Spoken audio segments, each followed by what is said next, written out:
Jesus did not fulfill any prophecies, any but one. Just one. Stay tuned.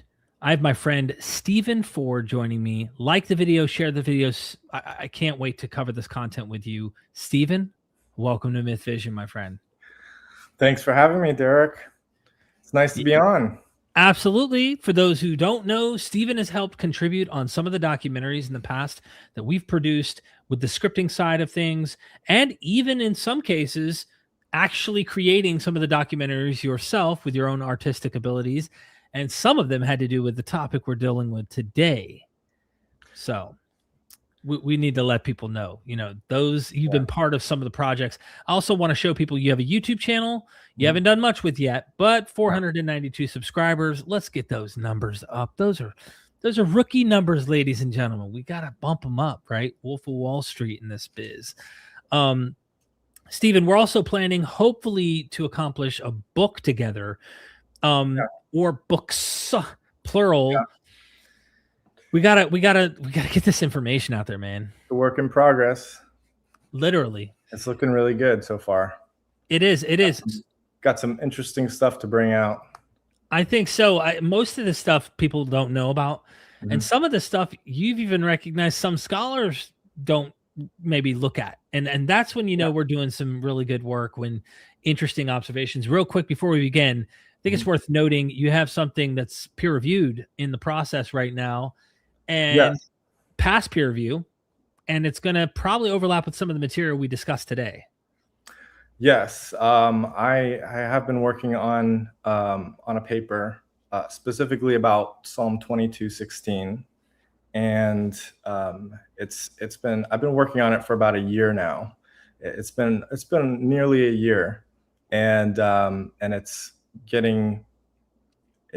gone through the peer review process, and I've finished revising it, and so it's in the final stages. I've been waiting for 5 months to get this finished up, so I'm pretty excited about it. But it's related to the topic, of course. Psalm 22:16 is one of the most famous prophecies that almost every apologist brings up. That's one of the big ones, like top 3. Yeah, it's like, to me, it's kind of funny. Like he will die. Everybody died. No, I'm kidding. No, but seriously, my wife asked me when I said, "Hey, we're doing a live stream," and I was just eating some ramen noodles before I was getting on here. I just need something, in my stomach. Mm-hmm. I said it's titled "Jesus did not fulfill any prophecies but one," and she's like, "Which one did he fulfill then?" She wants to know. I'm like, all right, the title's working, then good. So if you're watching, stay tuned. Stephen, you told me when we wanted to do a presentation on this that you're like, let's do it on this topic, because this is a very important topic for people who are Christian, non-Christian, especially in the counter-apologetic area. Yeah, where Christians claim Jesus fulfilled so many freaking prophecies, it's not even funny. More than you're going to say that he fulfilled. Some sites say more, some say less, whatever. But how do you want to begin this?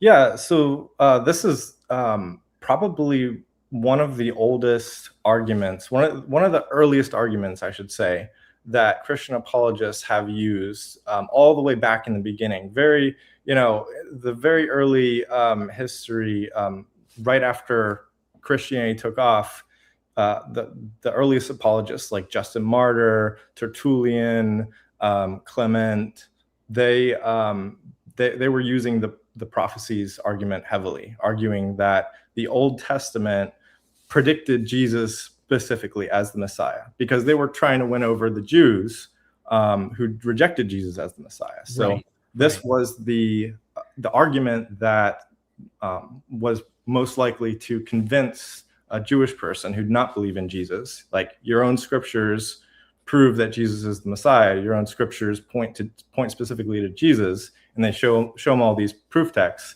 That was the strategy that they used at the very beginning. Like Justin Martyr is arguing with a lot of scholars think a hypothetical Jew who doesn't even exist, that he's debating in his literature. And then we end up going down the road a little bit. And I believe, if I'm not mistaken, the church father that piece together the Septuagint material to try and combat against a lot of the Jewish apologists at the time that they were Origin. Yeah. What's the name of it? Is it Stromata? The Hexapla. The Hexapla. Stromata. Yeah. Where the hell is Stromata? Stromata is a different work. That's by Clement of Alexandria. Okay. Yeah. Stromata. And I think in that work, Clement also discusses prophecies. So all of these early Christians, these church fathers, the patristic literature, they rely heavily. They lean hard into the prophecies argument. That's their biggest one. Yeah. Origen was he was an incredibly prolific writer with his Hexapla, especially, where he compiled like 4 or 5 different translations. I forget how many, and put them side by side and everything. And that was a monumental work. Yeah. Okay. Well, take us in, man, because clearly prophecy is a big deal. You've started off by pointing out the earliest apologists are using the prophecy argument. I noticed they use it even with pagan parallels. They're like, well, that we have prophecies that explain why this looks so similar to other figures like Caesar and Dionysus and Hermes, and the list goes on and on. Typology. But they're demonic. Yeah. The whole typology thing. Exactly. So I wanted to start this off by asking a question. How many prophecies did Jesus supposedly fulfill? There isn't a straightforward answer to this. If you ask any Christian, they can't give you a single answer. Some say, dozen prophecies. Some say, 40, 50. Some say hundreds. So, for example, Peter Stoner. Do you know who Peter Stoner is? I don't. He's the one who made that argument in his book Science Speaks, where he did the probability thing, where if you covered the state of Texas. Oh, I've heard of this. Yes, you cover the whole state of Texas in silver dollars, and like 2 feet deep or something, and then you pick one at random. That's how unlikely it is that Jesus just fulfilled 8 prophecies. Right. So right. He gives a list of 8. His favorite 8, the ones that he thinks are the biggest ones, are the most compelling, So he gives 8. James Rochford, who is an apologist, who does the website Evidence Unseen. That's his website. He lists 33 prophecies. Fred John Meldau, who is one of the 33. Fred John Meldau listed 41 prophecies. He was an apologist from the 50s, and Josh McDowell listed 61 in his book Evidence That Demands a Verdict. J. Barton Payne was one of the earliest apologists who compiled a huge list of prophecies, like more than 100. Is there should I be presenting this and showing people? Yeah. So go ahead and go to the slide. This here. Okay. And then here we are. Yes. Okay. Gotcha. Right. All right. So we have Peter Stoner here. He gives 8, but he also acknowledges that, he says some scholars have found as many as 300. But he presents 8 that he finds the most compelling. And then James Rochford, he has 33. Fred John Meldau has 41. Josh McDowell, of course, everyone knows Josh McDowell, Evidence That Demands a Verdict. He lists 61. And J. Barton Payne, he was a scholar from the 70s. He was actually the first that we know of, or at least that I could find, that actually gives a comprehensive list of more than 100 prophecies. He does 114. So ask any Christian, consult any Christian author. They will give you different numbers of prophecies. There's no consistent number. If you ask them how many prophecies did Jesus fulfill, there's no consistent answer. And you might be thinking, well, what? We could make this simple. Just go to the New Testament, right? How many prophecies does the New Testament explicitly quote as Jesus having fulfilled? How many do you think that would be? Well, I'm looking at the chart here. Oh, and it yeah. says I already 47. have it up. Yeah, I already have it up. So the New Testament lists 47, which is, probably most apologists would be like, yeah, that's a fine number, 47. Okay, so just go with the New Testament, Yeah, but why all these other numbers? Yeah. yeah, but here's the problem though. 47, those 47 prophecies don't include a lot of the big ones, like Psalm 22:16, the supposedly translated, "They pierced my hands and my feet," which is regarded as the most explicit prophecy of Jesus' crucifixion. That one's not in the New Testament, and not in the New Testament at all. Is there a way to mute the phone? It's super loud. I don't know if that's possible or not. It's like bing, like in my ear, and I imagine the viewers might hear it too. I don't know if that's possible. Is it in your phone? Is it in your computer? Yeah. Oh my gosh, you have one of those synced up computers. Yeah. The ding is killing me. People are saying. Wow. They're just listen. He's trying to wake you up so you can see the prophecies that aren't real. There it goes again. Oh, sorry. Okay, did you turn it off? Why? I don't know how to turn it off. Huh. Okay.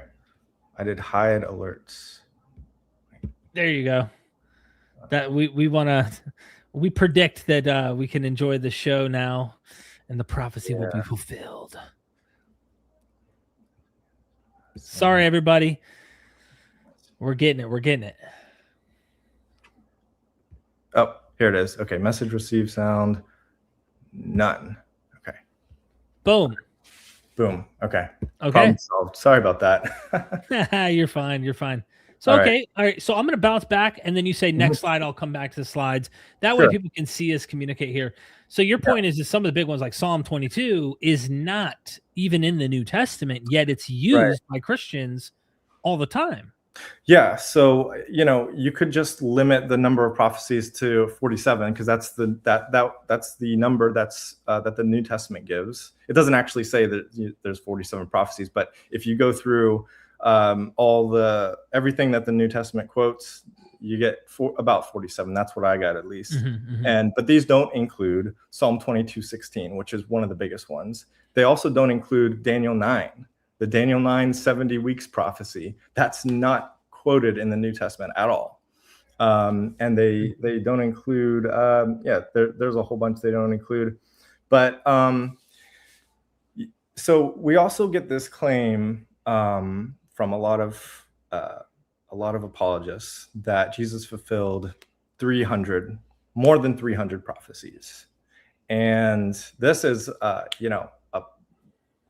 extraordinary claim, obviously. Like if that's true, then dang, we got a we got a big probability question here. So yeah, you can go to the next slide here. All right, not all apologists agree that Jesus fulfilled 300 prophecies. Actually, James Rochford, who I mentioned earlier, he has this quote that I found. He says, "We contend that Christian apologists have been guilty of overstating their case in regard to the predictions found in the Old Testament. Often Christians will say that Jesus of Nazareth fulfilled 300 predictions from the Old Testament, and Jesus' fulfillment is incredibly improbable. We think it is wiser to be more conservative in our claims, pointing to only those passages that have evidential weight rather than those that do not." And now this is interesting. He gives 3 examples of the ones that he thinks are the strongest. We believe that Psalm 22, Isaiah 53, and Daniel 9, 24 through 27 have strong evidential weight for skeptical thinkers. And notice this is the 2 of the 3 passages he quotes or mentions. They're the ones that the New Testament doesn't quote at all. Only Isaiah 53 is the one that you find in the New Testament, but the New Testament doesn't quote Psalm 22:16 or Daniel 9 as predictions of Jesus. So that's interesting because you can see that not all apologists agree with this extraordinary 300 prophecies claim. So, all right. So the 300 prophecies list, I've actually done a lot of investigating on this list, and it's pretty incredible. It's pretty incredible the ways that they stretch out. When you say incredible, you mean not credible. Yeah, literally incredible. Literally. You know, you hear this and you think, wow, 300 prophecies, but then you look at it and you're like, okay, you see verses repeated like 4, 5, 6, 7 different times. You see verses split up in, you know, with each little, with every word, literally every word counted as a separate prediction. You see passages that are literally identical in 2 different books, you know, like we have in, you know, 1st and 2nd Samuel and 1st and 2nd Chronicles, and identical verses counted as 2 separate predictions. You even see verses interpreted in multiple different ways, and those different interpretations counted as separate predictions. Mm-hmm. So they use every single trick in the book to stretch these out. And like, for example, let's take Isaiah 53, for example. How many prophecies do you think these apologists would stretch, would milk Isaiah 53 for? Well, can I tell them our conversation prior to the stream? Yeah, You yeah, caught me go off guard. I was heating up my noodles, and I was like on the phone with you, and I was like, I don't know, I'm going to aim high. I said 10, and you were like, no. So go ahead. 43. Whew. That's more than double the number of verses in the whole passage, in the whole Isaiah 53 passage. 43 separate predictions is what they count. And when you go through all those 43, you see that they've really they're very loose with their interpretation. They repeat the same prediction multiple times within the same passage.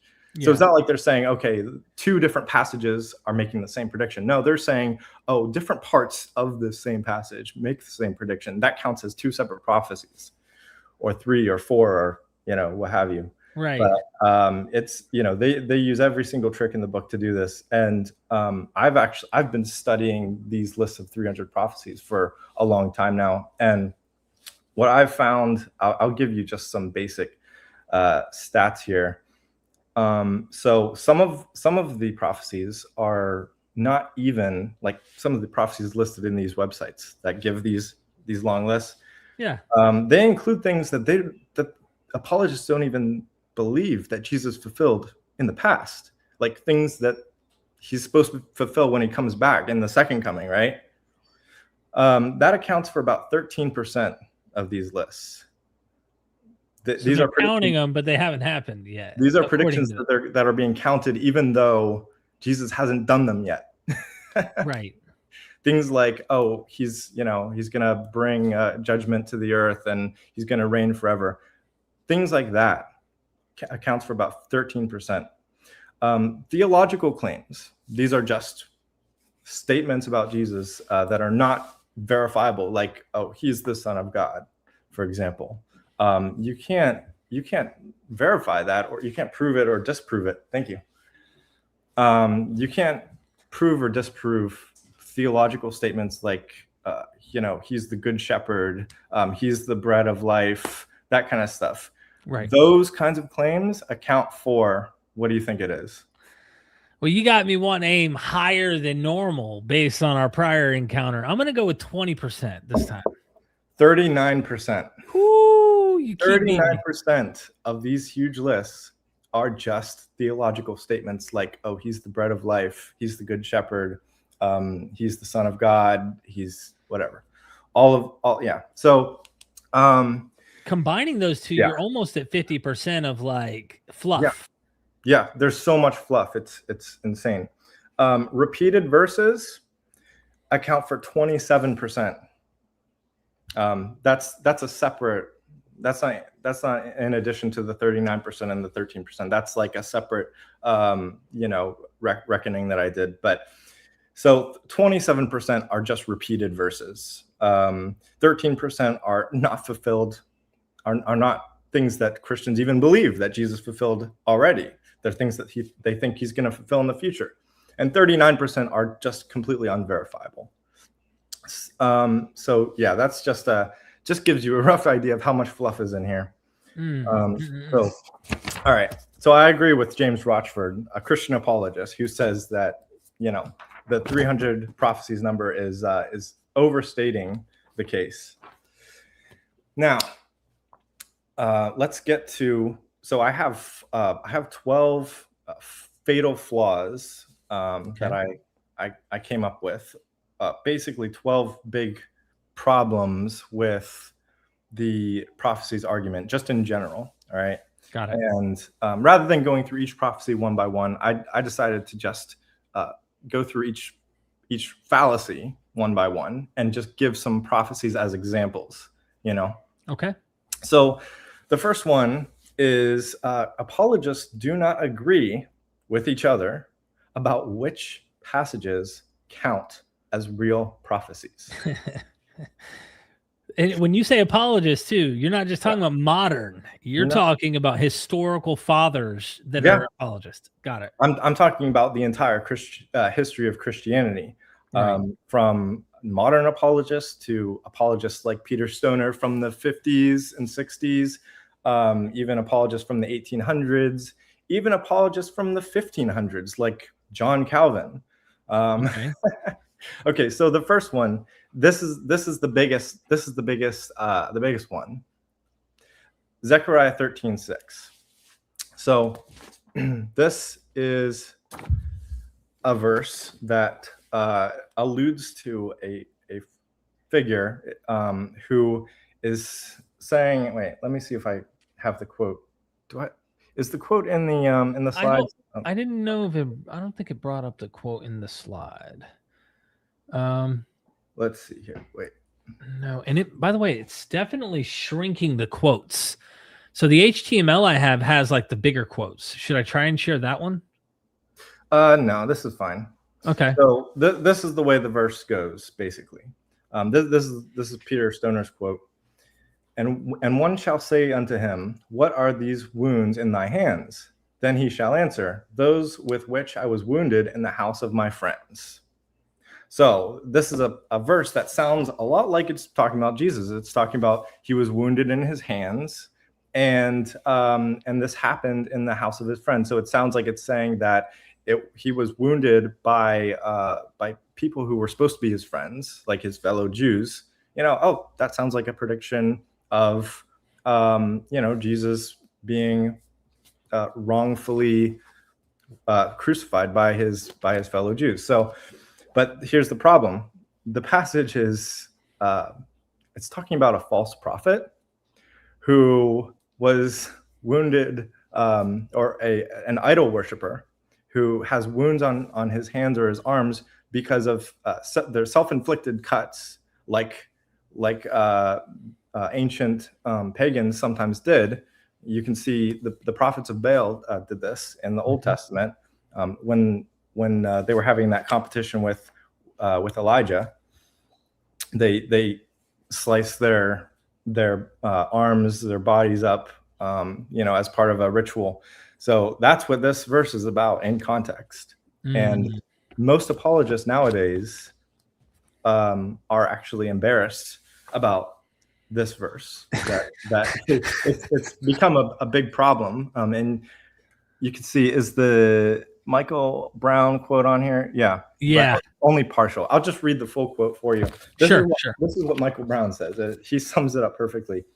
I must admit that some Messianic Jews and Christians have been their own worst enemies here, getting excited about some English renderings of Zechariah 13:6 and immediately saying to themselves, that's Jesus. That's a prophecy about Jesus.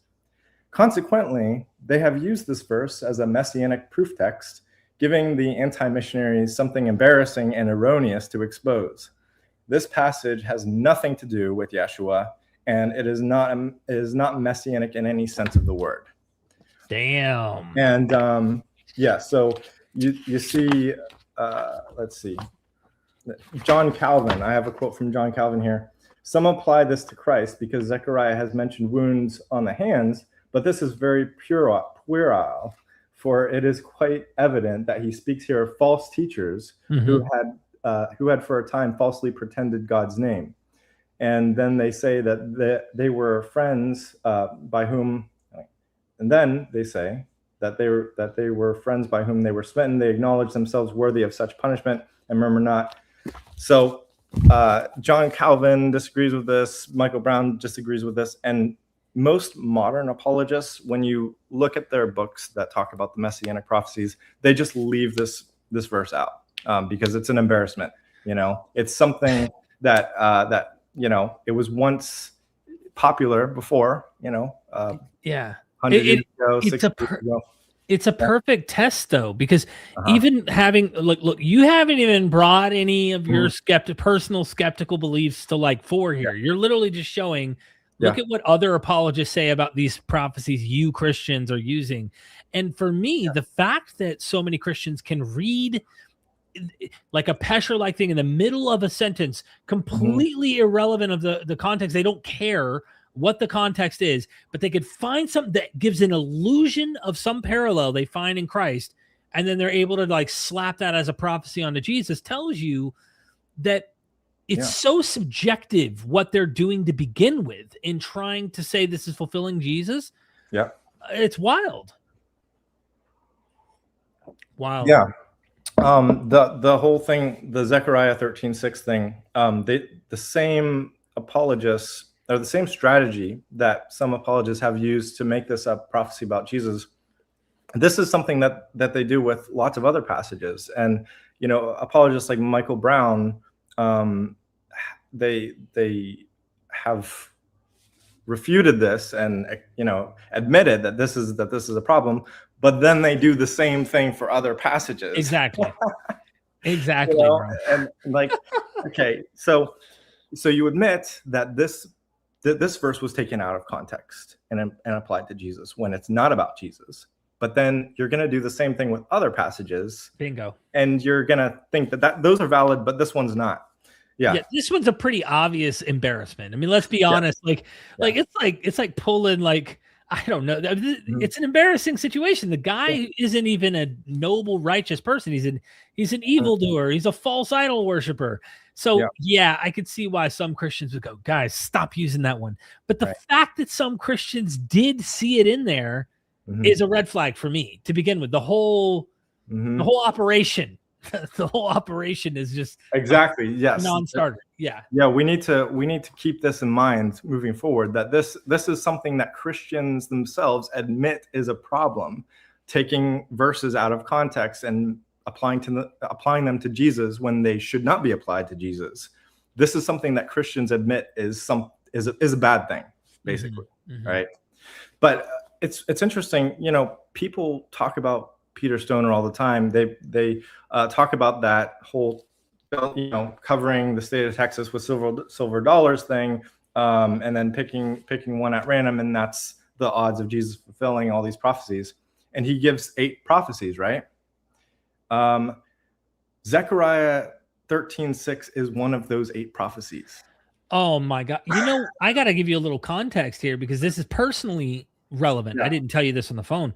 Yeah, I was at youth group at a public school in North Carolina. They allowed this group called Trojans for Christ. If anyone from my high school, Pine Forest High School in North Carolina, ever hears this, they'll know what I'm talking about. Our mascot was a Trojan, representing the Trojans from the Trojan War. The mascot with the Trojan symbol. We also had the highest teenage pregnancy rate. So we had an internal joke about we're not wearing any Trojans, obviously, but our mascot is the Trojan. So, but we would go to this Trojans for Christ each morning, this little Christian get together music and fellowship thing.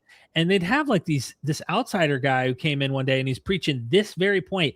And he says, if you took a silver dollar bill, whatever, painted it red and then covered the whole state of Texas and you had it however many feet deep. Yeah, I think it's 2 feet deep. Some ridiculous depth. The entire state of Texas, blindfold an individual and tell that individual to walk the state of Texas and just randomly go down and pick up the coin.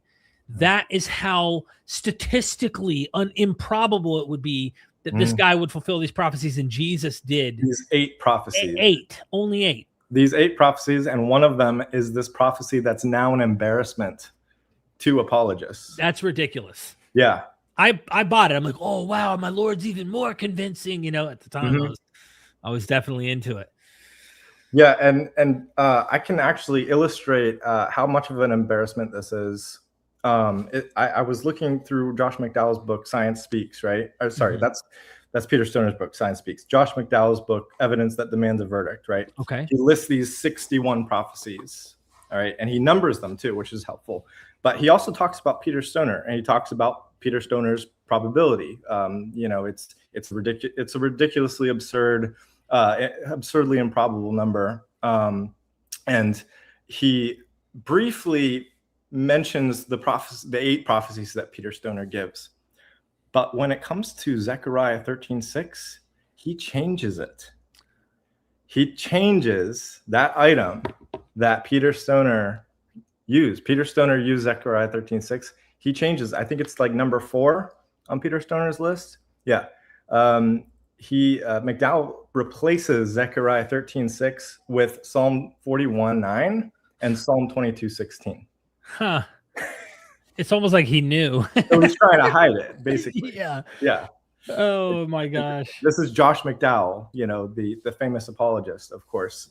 And so this is something that Christian apologists don't like to admit or talk about or acknowledge. Michael L. Brown kind of implies that it's only uneducated or less informed Christians who cite Zechariah 13:6. Like the better informed, more educated Christians, they know that this isn't really a prophecy of Jesus. Yeah. Well, let's go to the next slide. Okay. Because hit that like button, fam. Guess who else cited Zechariah 13:6? Thomas Aquinas. Kind of a big, intelligent figure, think, right? Yeah. In the college I went to, I had a friend who was a big time Thomas Aquinas fan.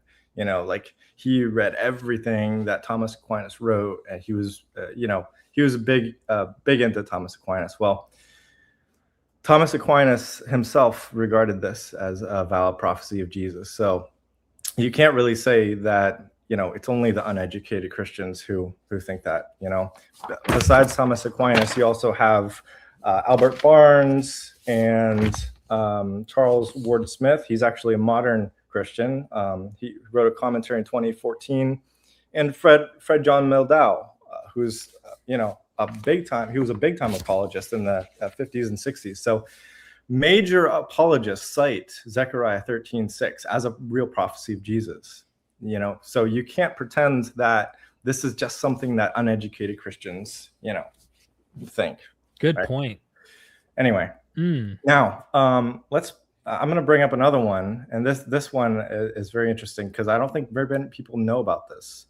Okay. But there is a passage that we see a lot, or at least I've found a lot when looking through the the patristic literature. The church fathers Tertullian and Justin Martyr. They cite this, or they quote this prophecy. It says, "Say among the nations, the Lord reigns from the tree. Yes, the world is established; it shall never be moved." The Lord reigns from the tree. That's interesting. Have you heard that one before, Derek? The Lord reigns from the tree. The Lord reigns from the tree. Have you ever heard that before? I don't hear very many modern apologists quoting that text. Yeah. Because that's a pretty interesting one, right? Right. The Lord reigns from the tree. That's strange, and it kind of sounds like it's talking about Jesus, right? Right. He was crucified. That was his glorified state, according to the Gospels. He reigns from the cross, basically. Well, there's a reason that modern apologists don't bring up this passage, and it's because it doesn't exist. It literally doesn't exist. And we have the quotes up here. Okay, hold on. Let me show them again. Yeah. Yeah, this is from Tertullian. He quotes it. Let's see. Come now, when you read the words of David, how that the Lord reigns from the tree, I want to know what you understand by it. Perhaps you think some wooden king of the Jews is meant, and not Christ, who overcame death by his suffering on the cross and thence reigned. Now, although death reigned from Adam even to Christ, why may not Christ be said to have reigned from the tree, from his having shut up the kingdom of death by dying on the tree of his cross? So Tertullian is challenging, his this is in against Marcion. So in his he's challenging Marcion or the fans of Marcion by positing this challenge, this question. What do you make of this verse? I mean, this is clearly about Jesus, right? How would you explain this? Well, Justin Martyr, when you look at his dialogue with Tryphil, he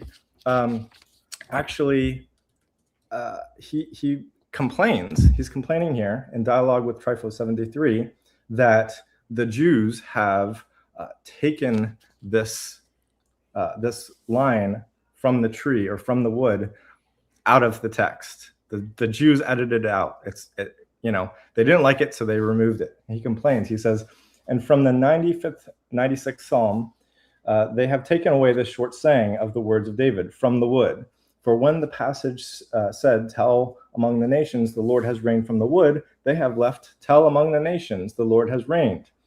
Now, one of your people has ever been said to have reigned as God and Lord among the nations, with the exception of him only who was crucified. So you can see he's complaining here, thinking that this was some kind of plot by Jewish scribes to remove this clear prophecy of Jesus. Here's the problem with that, though. There is no evidence whatsoever that this was a reading in any version of Psalm 96 in existence. This is not in the Septuagint. This is not in the Masoretic text. This is not in the Dead Sea Scrolls. This is not in the Peshitta. This is not in the Vulgate. This reading does not exist, literally. But this is something that multiple church fathers, not just these two, but also Origen, I believe Augustine, multiple church fathers cite this verse as, holy crap, this is a big deal. This is clearly about Jesus. Doesn't exist. Jeez. That's a big deal. I mean, we can fact check that with the Dead Sea Scrolls and see, hey, this is way older, because if he's trying to argue this in the 150s, they removed it. Well, the Dead Sea Scrolls are centuries earlier. Yeah. And what did they? Not there either. Yeah, what's your evidence? So this is something I do want to cover at some point, not to derail. I want to keep going. But I just want to go through some of these earliest church fathers and show you how ridiculous some of their statements and claims are. I'm talking about they make up stuff. They're very commonly making up things all the time.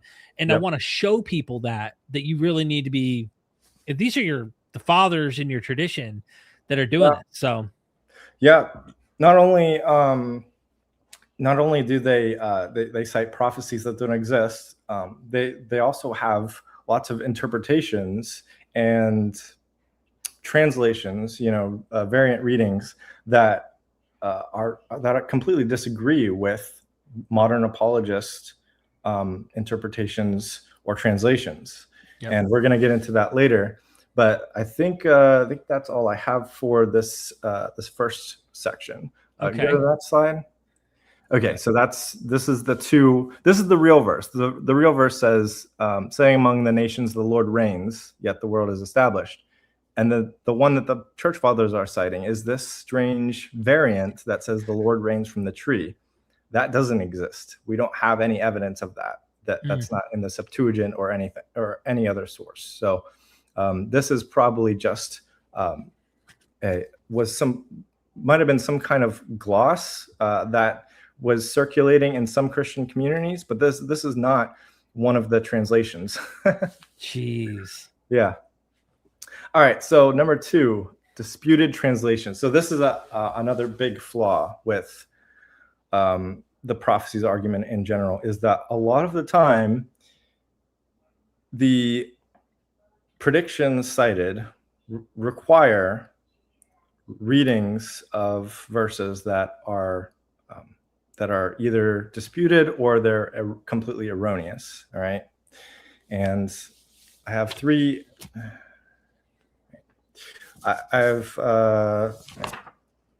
Let's start with Psalm 22:16. Okay. Psalm 22:16 is a big. I don't know if I should just turn here or let's wait. Okay. Yeah, let's wait. Okay. All right. So Psalm 22:16 is this passage that in the Masoretic text it reads, "Like a lion, my hands, my feet," and in most Christian Bibles it reads, "They have pierced my hands, my feet." So this is regarded as a clear prediction of Jesus, because of course. King David, when did King David have his hands and feet pierced? Obviously, that's a description of crucifixion, right? And well, the problem is that this reading, this verb, "they pierced," is a complete mistranslation. It doesn't exist. It doesn't exist anywhere. In fact, it doesn't exist in any of the ancient sources. It doesn't exist in the Masoretic text. First of all, it doesn't exist in the Septuagint. It doesn't exist in the Vulgate. It doesn't exist in the Dead Sea Scrolls. It doesn't exist in the Peshitta. It doesn't exist anywhere. You want me to show that the visual chart that? Do you have that? I do, and I think that's necessary right now. Yeah. By the way, you have some work coming out. We can't say everything about this, but you have some real good work that is relevant to this very topic, and you track every time this text is used in history. Yes. Down to when it first introduces the piercing interpretation. Right. And I don't want to say more than that if you don't feel comfortable saying more than that. No, I'll talk a little bit about it. Okay.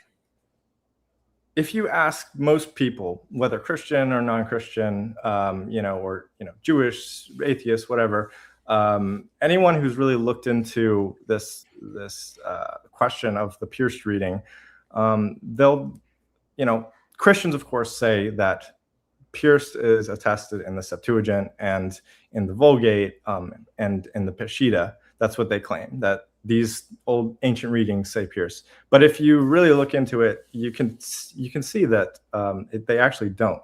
The Septuagint uses this word orixen, which is the normal Greek word for dug.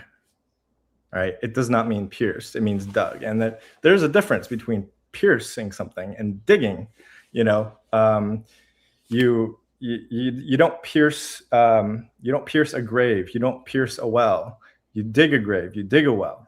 This is the word used for digging wells, digging graves, digging vineyards, plowing the soil. That's the word used here in the Septuagint's translation of Psalm 22:16. Gotcha. So the Oxford translation of the Septuagint uses the word gouge. They gouged my hands and feet. That's kind of a more interpretive translation to kind of make it make sense, because dug my hands and my feet, that doesn't make any sense at all. That's such a weird reading. They dug my hands and my feet. What does that mean, right? But that's literally what the word means. That's what the word means. They dug my hands and my feet. So, and this is probably based on some Hebrew readings, like the ones found in the Dead Sea Scrolls. There's two readings found in the Dead Sea Scrolls. There's Ka'aru and there's Karu, and both of them, well, the meanings are disputed. Scholars have actually about 6 or 7 different theories about what the word Karu means, and but probably the most common understanding is that this is derived from the Hebrew root kara, which means to cut or to dig. So again, this is the normal Hebrew word for dig. Sometimes it means cut, like cut a tomb out of a rock, basically. That's the sense here. It does not mean pierce. That's a different. There are different Hebrew words like ratza, which mean pierce. And so we have this. The Septuagint says they dug my hands and my feet. The Dead Sea Scrolls probably say they dug my hands and my feet. And let's see here. A photorant, right? So we have Jerome's translation, photorant, manos meus et pedes, and this is one that there's a misconception here, because I often see, secular scholars, well, not necessarily scholars, but kind of secular leaning intellectuals say that probably Jerome's Vulgate was the one that started the pierced reading. It was the Latin Vulgate. That's the one that changed. They dug my hands and my feet to they pierced my hands and my feet. But the thing is, photorant does not mean they pierced. Photorant derives from the Latin word fodio, which is the normal Latin word for dig. If you wanted to say, I'm going to dig a well or I'm going to dig a grave, you would use the word fodio. And in fact, the English word fossil is derived from fodio. It means dug up. So this word literally just means they dug my hands and my feet. So again, we have this weird reading, they dug my hands and my feet. That's the most common translation in the early sources. Of course, you have some variant readings, like Aquila has, they disfigured my hands and my feet, or they have bound my hands and my feet. Disfigured my hands and my feet, that might be based on a Hebrew manuscript that we don't have anymore, or it might be an interpretation to try to make sense, because it's weird having that reading, they dug my hands and my feet. What does that mean? Mm-hmm. And then, we have, right. So here's something interesting. The church fathers knew that photorant did not mean they pierced. And here's how we know that they knew that it didn't mean pierce, because when they quote the church fathers who are writing before the Vulgate, they quote Psalm 22:16, but they word it their own way, because they're writing in Latin, but the Vulgate hasn't been created yet. That came from the 4th century. So there's no standard Latin version yet. So they're paraphrasing, or they're using their own kind of translations / interpretations. None of them use words meaning pierce. They use, for example, Tertullian uses photorant, and then he uses exterminaverant. They have destroyed my hands and my feet. Cyprian is a 3rd century North African writer. He uses ephoderant. They tore my hands and my feet. And there's another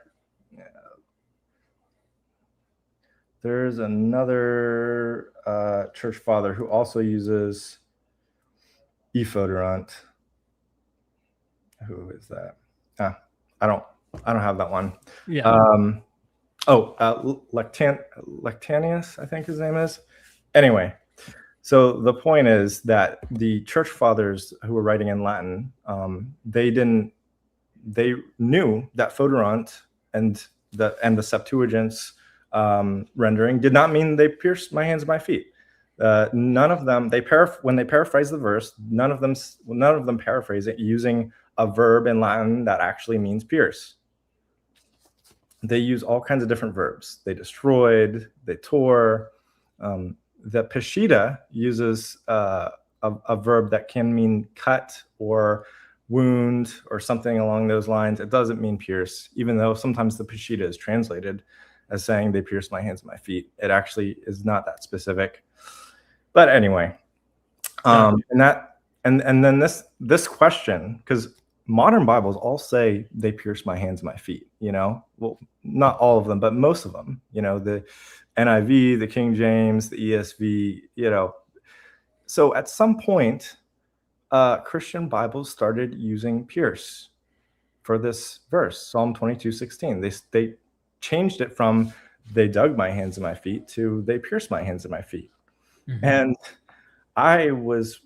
it was driving me crazy, because I wanted to know when this happened. And I've looked at over 100 early translations of this verse from 11 different languages. And, almost all of them from the Middle Ages use "they dug my hands, my feet." It isn't until like the late Middle Ages that we start to get the first translations, the earliest translations that say "they pierced my hands and my feet." Yeah. And if I may, just because I know you're going to get into some of the fathers and some of this apologetic stuff with prophecy, but as for the viewer who's watching, what has been your outcome in terms of what was the original intent meant? Because it's a strange sounding. Yeah, they dug my hands and my feet. That's interesting, because you might think, okay, well, maybe they just knew that dug kind of meant the same thing as pierce, right, whatever. But we know that they actually did not interpret it that way. And I have a couple quotes here. I think there's slides of those, right? Let me pull them up. This is Church Fathers, right? Or Tertullian, Cyprian of Carthage. Can you go to the next slide? Let me see. Nope, that's not. Okay, go back. All right. So I have the quotes here. I'll just read them. Okay, I'll put me back up. Yeah, sure. So this is a quote first from Cassiodorus. He is an early medieval writer who did a commentary on the Psalms in the 6th century. Okay, so he's pretty early. Later than Augustine, but earlier than Aquinas. So he writes this: "They have dug my hands and my feet. Though there seems to be here simply and literally an account of the Lord's passion, this action indicates something which we should interpret also on the spiritual level. We must not take dug in its literal meaning, for the earth gives life to various offshoots when known to have been plowed by the eager work of men. This happened in the case of the Lord Savior's body, for when it was fastened with nails and pierced with a lance, it yielded for us fruit which would abide forever. So we do not now fear to say that God suffered in the flesh, that God died for the salvation of all." So he interprets this in a very spiritual way, that that they dug my hands and my feet is referring to something like the same way that the earth, when you plow the earth, like when you plow the soil, it produces fruit. Well, when Jesus' hands and feet were dug, that yielded the fruit of life. Right. It's a very, very spiritual interpretation. And we also find this in Peter Lombard's. Have you heard of Peter Lombard? No, I think I've heard of him, but I don't know him. So he is a 12th century, medieval commentator, also writing in Latin. He kind of compiled interpretations in his Glossa Magna, interpretations from earlier writers like Cassiodorus. And he says this. He says, "And note that he does not say they pierced or they wounded, but they dug. For just as the earth, when dug, produces fruit, so Christ, when wounded, gave the fruit of life." So he literally says, and this is back at a time when everyone, all the educated Christian, exegetes used Latin most of the time. Right. They wrote in Latin most of the time, and they knew Latin very well. And Peter Lombard is saying it does not say they pierced. He literally says it does not say they pierced. This is in his Glossa Magna. Right. It does not say they pierced. Transfixerunt, that's the Latin word he uses. It does not say transfixerunt. That's a word that would mean pierce. Right. But they dug, foderunt. That's what it says, foderunt. They dug. And then he uses Cassiodorus' explanation. So if I may, just to chime in here, because it seems like you have evidence of important church Christian fathers who are educated, who clearly would have used this to mean pierced if it did mean that. And they're just saying, no, it doesn't mean that. So they're finding an agricultural way through a spiritual means to understand Christ. The question I have would be then, what do we do when we go back to the context of Psalms? Maybe I need to ask an expert in the ancient Near Eastern world what dug the hands and feet would have meant in Psalms' original context. Do you have something to say on that? Yes, that's a very good question. And that's another thing that I've been obsessing over. What was the original verb? And, I don't think that it was kara. I don't think it was they dug my hands and my feet, even though that is the earliest attested translation. But there are lots of scholars who think that karu or ka'aru is either a textual an aberrant reading, like a scribal error, or it is a form of a rare word that maybe was borrowed from Akkadian or some other language, or cognate. So, for example, J.J.M. Roberts, in his article, A New Root for an Old Crux, he proposes this theory that the original word, the original verb was actually something like shriveled. My hands and my feet have shriveled. And I think that might actually be right, because it fits with the theme of the psalmist suffering from a terrible illness. He says, I can count all my bones, which means that he's malnourished. He can see his own rib cage. So his saying my hands and my feet have shriveled, that kind of makes sense to me. That might be the original. Interesting. Okay, cool. And there are a lot of other theories. Some scholars propose that it meant that the original word was bound. They bound my hands and my feet. That's plausible too, I think. I mean, that's kind of a common thing you do when your enemies try to subdue you. So my enemies, and I guess many have fulfilled that one then, I guess, prophecy wise, huh? Yeah. So that's interesting. Real quick, Solera Knight, thank you for the super chat. Whole idea of a would-be Messiah, a false religion. Whole idea of a would-be Messiah, a false religion. I'm not sure I understand the question. I don't understand either. Yeah. I don't know. Interesting, Solera. Thanks so much for the super chat, though. I don't understand the question, my friend. Please continue. Do you want me to pull back up the right? Well, so before we go to the next slide, I'm just going to point out here that the one thing I find interesting is that how Christians view the Masoretic text, because the Masoretic text says, like a lion, my hands and my feet. And, this Christians bash this translation all the time. They say that this is a corruption. It's either a deliberate corruption of the text or it's a scribal error, because like a lion, my hands and my feet doesn't make any sense. It's nonsense. It's, ungrammatical. And the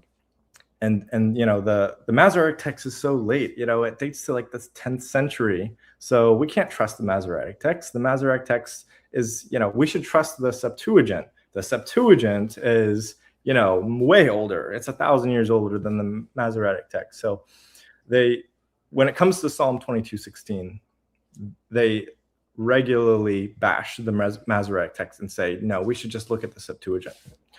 Well, let's get to the next prophecy claim, Zechariah 11:13, where the Masoretic text is now all of a sudden great. Because here, the translation issue is exactly the opposite.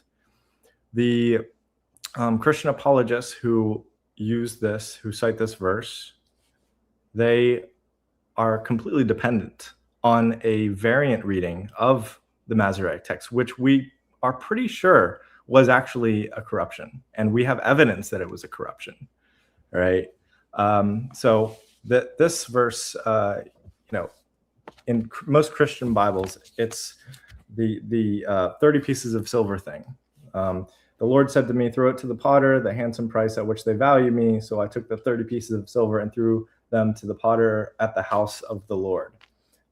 So this is, of course, regarded as a prophecy of Judas, who betrayed Jesus for 30 pieces of silver. And then he returned the money when he went back to the chief priest, and he threw the money into the temple. And then that money was later taken by the chief priest and used to buy a potter's field. So it ultimately went to a potter.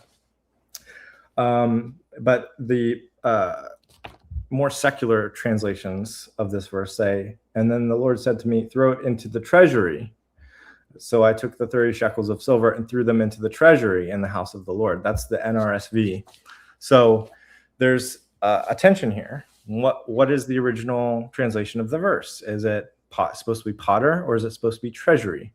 Well, treasury kind of makes more sense, because when you are bringing silver to the temple, there is a temple treasury. But when you bring silver to the temple, what does a potter have to do with that? Where, like, what potter? Okay, so you're bringing money to the temple, and then you're going to give it to a potter there? Is there some kind of like temple worker who is a potter or something like that? So it really doesn't make much sense. But the Christian apologists need this to say potter, because they need it to be a prophecy. They need it to fit with the whole Judas thing, Mm-hmm. So, but in order for them to argue that it says potter, they have to rely completely on the Masoretic text, the one that they don't like because it renders Psalm 22:16 as like a lion. Right. This is the text. This is the only text that says potter, the only one. All right. Do you have the, what's the next slide say? Does it, right. So, first I want to read a quote real quick. Okay. Coming to you full screen. Okay. Yeah. Right. Oh, wait. I don't have it. Dang it. Hit the like button, ladies and gentlemen. Hit the like button. All right. Never mind. Okay, so I had a quote prepared for. Oh, here it is. Okay, I found it. All right, this is Abner Cho, who wrote a chapter on Zechariah in the Moody Handbook of Messianic Prophecy. Now, this is a huge book, the Moody Handbook of Messianic Prophecy. It talks about, all of the prophecies of Jesus in detail and stuff. And this is what he says. He says, likewise, the past view has serious problems. It has difficulty identifying the potter in Zechariah 11:13 to the point where it advocates changing the text to storehouse or treasury. However, such textual amendation is without any evidence. That's what he says. No evidence whatsoever. Slide, please. Okay. Here is the evidence. Every single text that you can find, every single ancient source that renders this verse,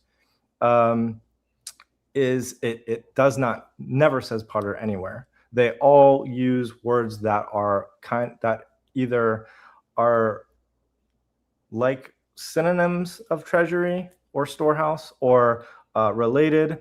The Septuagint has a strange translation. It says smelter. Throw the 30 pieces of silver into the smelter or the furnace. All right. But the Vulgate, Jerome's translation, says statuary, and the Targum, the Aramaic Targum, which is a paraphrase, it says sanctuary. So all of these are closer in meaning to treasury. It at least has to do with the temple. Potter is a completely bizarre reading. So, but from the previous slide, it showed that these two Hebrew words, treasury and potter, are very similar to each other. There's only one letter difference between them. So it would be very easy for a scribe to accidentally render the word differently and then produce this variant reading. But there is overwhelming evidence that the original word is not potter, that it was supposed to be either treasury or storehouse or something. Right. But this is another example where the Christian translators require the Masoretic text in order to make this a prophecy about Jesus. Because if they use the Septuagint, they like the Septuagint when it comes to certain verses like Psalm 22:16. But for this verse, the Septuagint says, "Throw the 30 pieces of silver in the furnace," and that doesn't fit what happened when Judas betrayed Jesus. According to Matthew, he didn't throw the money in any furnace. Right. So this doesn't work with their. Imagine having to pull from completely different source material to try and make your prophecies work. Yeah, but they'll do anything, anything to make it work. Anything to make it work. Yeah. Next slide is. Do you have a slide on Jerome? No. Okay. This isn't the one that has. All right. So I actually have a quote from Jerome. I guess it didn't end up in the slides, but here's a quote. Jerome actually has this writing. It's Epistle 57. Another name for it is the letter of Pamachius, or Pamachius. I don't know if I'm pronouncing that right.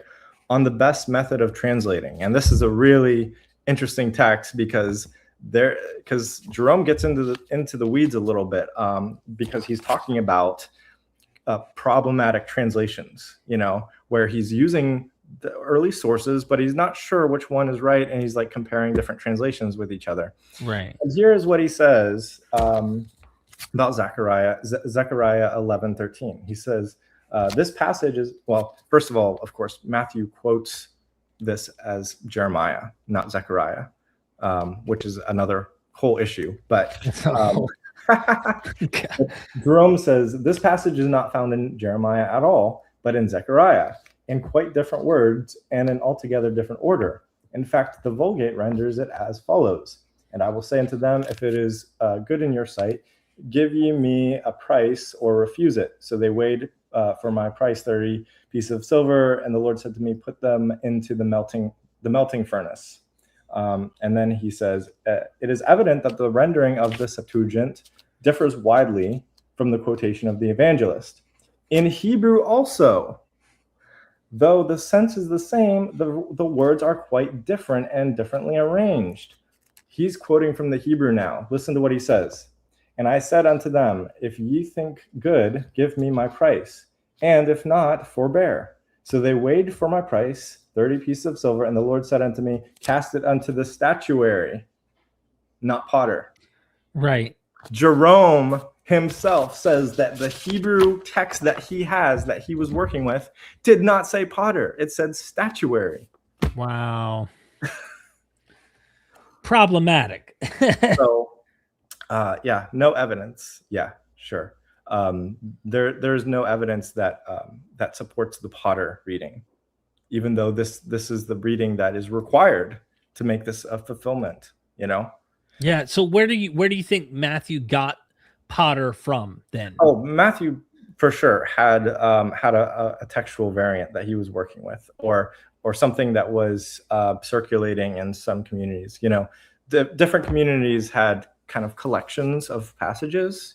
Christian communities, they probably had these excerpts from different books of the Bible. Different passages that were commonly understood messianically, or referring to Jesus. And of course, there could have been textual corruption in these lists, and it would make sense if Matthew got his version from one of these, not a full translation of Zechariah, but a couple passages here and there from Zechariah, and then maybe there were also passages from Jeremiah, and they were mixed together, and that would explain why he attributed it to Jeremiah instead of Zechariah. Right. Yeah. I was gonna say the maker of heaven and earth couldn't preserve that one, I guess. I'm just kidding. So okay. So next, I guess, is all right. So the Septuagint. Okay, the Septuagint. This is a fun one. This is one of the main things I wanted to talk about here, because I don't know about you, but I often hear a lot about how the Septuagint is so much better of a translation than the Masoretic text. Christians often appeal to the Septuagint, especially for Psalm 22:16, which they think says pierced in the Septuagint, and of course Isaiah 7:14, which is where they get the virgin will conceive, the Parthenos. That's where they get that, which they of course need for that to be a prophecy about the virgin birth. So the Septuagint is, often praised a little too highly by apologists for, they always talk about how it's so much earlier than the Masoretic text. The Septuagint is way better of a translation. It's the earliest translation. It is the earliest translation. That's a fact. But that exists, at least. We don't have anything earlier. But, it doesn't necessarily mean that it's the more accurate translation. And we're going to see some examples of some problems with the Septuagint that I think that Christians need to really take seriously, because the Septuagint often is not good for them. So go to the next slide. Okay, so here are some examples. You've heard of the proto-evangelion, Derek? Yep. That's like regarded as the first prophecy of Jesus, like the first prophecy ever made, the proto-evangelion. That's Genesis 3:15. Supposedly, this is the first prophecy of Jesus that was given to Adam and Eve. God made this prophecy when talking to Adam and Eve right after they sinned and they ate the forbidden fruit. And then he cursed the serpent, and he said, hang on. Okay, he said, I will put enmity between you and the woman, and between your offspring and hers. He will strike your head, and you will strike his heel. Right? That's the first prophecy of Jesus. Very important, right? Right. And Christians interpret this as your offspring, the offspring of Eve, the entire human race, but they say that this is referring to specifically Jesus, since he was born of a woman and blah, blah, blah. So Jesus will crush the head of the serpent. Jesus will defeat Satan. Yeah. That's what this is a prophecy of. Jesus will defeat Satan. He will crush the head of the serpent. Now, that actually requires the Masoretic text to validate that reading, because the Septuagint says this, and I will put enmity between you and between the woman and between your offspring and between her offspring. He will watch your head, and you will watch his heel. Watch. Huh. Like watch. It's so funny. I saw some sermon, like a podcast with a guy who's using such poetry to describe this prophecy and acting like, on the cross, his feet, and him getting nailed, but he crushes the serpent in the process, and he's like going into this whole like deep interpretive model, and you're like, well, the Masoretic just has him watching it. You know what I mean? Like, no, the Septuagint. Oh, Septuagint. Sorry, the Masoretic is the one that has "he will crush your head." Yeah. Interesting how they bounce back and forth on this. Yeah. All right. Let's look at another example. I have 5 examples here. Okay. So Hosea 11:1, that is one that is, I think, a very clear example of a verse that was taken right out of context and applied to Jesus. When if you just look at the verse itself, it is so clearly not about Jesus. So it says, so this is the verse that apologists say predicts that Jesus would be whisked out of Israel and taken to Egypt as a baby to escape the massacre of children by Herod, right? So it says that he will spend some time in Egypt, right? That's what they say. And they quote, out of Egypt I called my son. But the actual verse, if you read the whole verse, it says, when Israel was a child, I loved him, and out of Egypt I called my son. So it's clearly referring to Israel. And it's calling Israel God's son in a poetic way, in a personification sense. And it's referring to Israel being rescued, delivered out of Egypt during the Exodus. So that's clearly what's going on here. But if you take that line, and out of Egypt I called my son, If you take that out by itself, it seems like a prophecy. But not when you look at the Septuagint. Because when you look at the Septuagint, it says, "For Israel was an infant, and I loved him, and out of Egypt I recalled his children." So it doesn't even have that line that you can take out of context anymore. It says children. So it's not even his son, it's their children. That's So it can't be about Jesus. If this is the correct reading, then there's no part of this verse, "Out of Egypt I recalled his children." There's no part of this verse that could be interpreted as just being specifically about Jesus. So real quick, before we get to Zechariah and further one, someone said we're doing clickbait with this title. They said, no, he didn't fulfill any prophecy. You made it up that he fulfilled one. That is clickbait. So can you address that real quick and just say, like, don't tell him maybe, are we looking forward to one that he does fulfill or what? Right. So when I've been examining this, the main thing that I look for when I look at these passages is two things. Number one, are these real prophecies? Are these actual prophecies about the Messiah, or are they taken out of context? Are they just, like, for example, Hosea 11:1 is not a prophecy about the Messiah at all. It's not even a prophecy. It's just talking about the Exodus. So first of all, is it a prophecy about the Messiah? And second, is it describing something that you could say that Jesus probably fulfilled or probably does apply to Jesus, like historically, So when I've looked at all of these, I've only found one verse that really checks both boxes. But it's still, we'll get into that later. Okay. So it's not a complete. So we're not clickbaiting completely here. Okay. We're not clickbaiting completely. There is one that I think checks both boxes, but we're gonna get into that. Stay tuned. Stay tuned, please. You're not gonna want to miss it. All right. Okay. Zechariah 11:13. We already looked at that. That's the one where, of course, you have to rely on the Masoretic, this variant Masoretic reading that's only in the Masoretic, which says potter.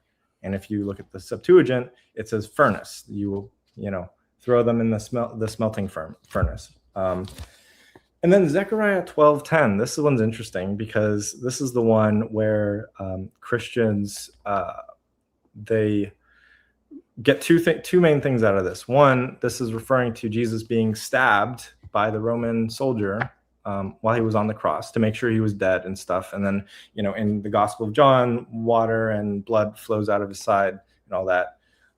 But they're also saying that the grammar implies that it's God being stabbed in this verse. So it says, "When they look on me, on him whom they have pierced, they shall mourn for him as one mourns for an only child." So the one speaking is God. And so when they look on me, when it says when they look on me, it's saying that God is the one being pierced. But let's turn to the Septuagint here.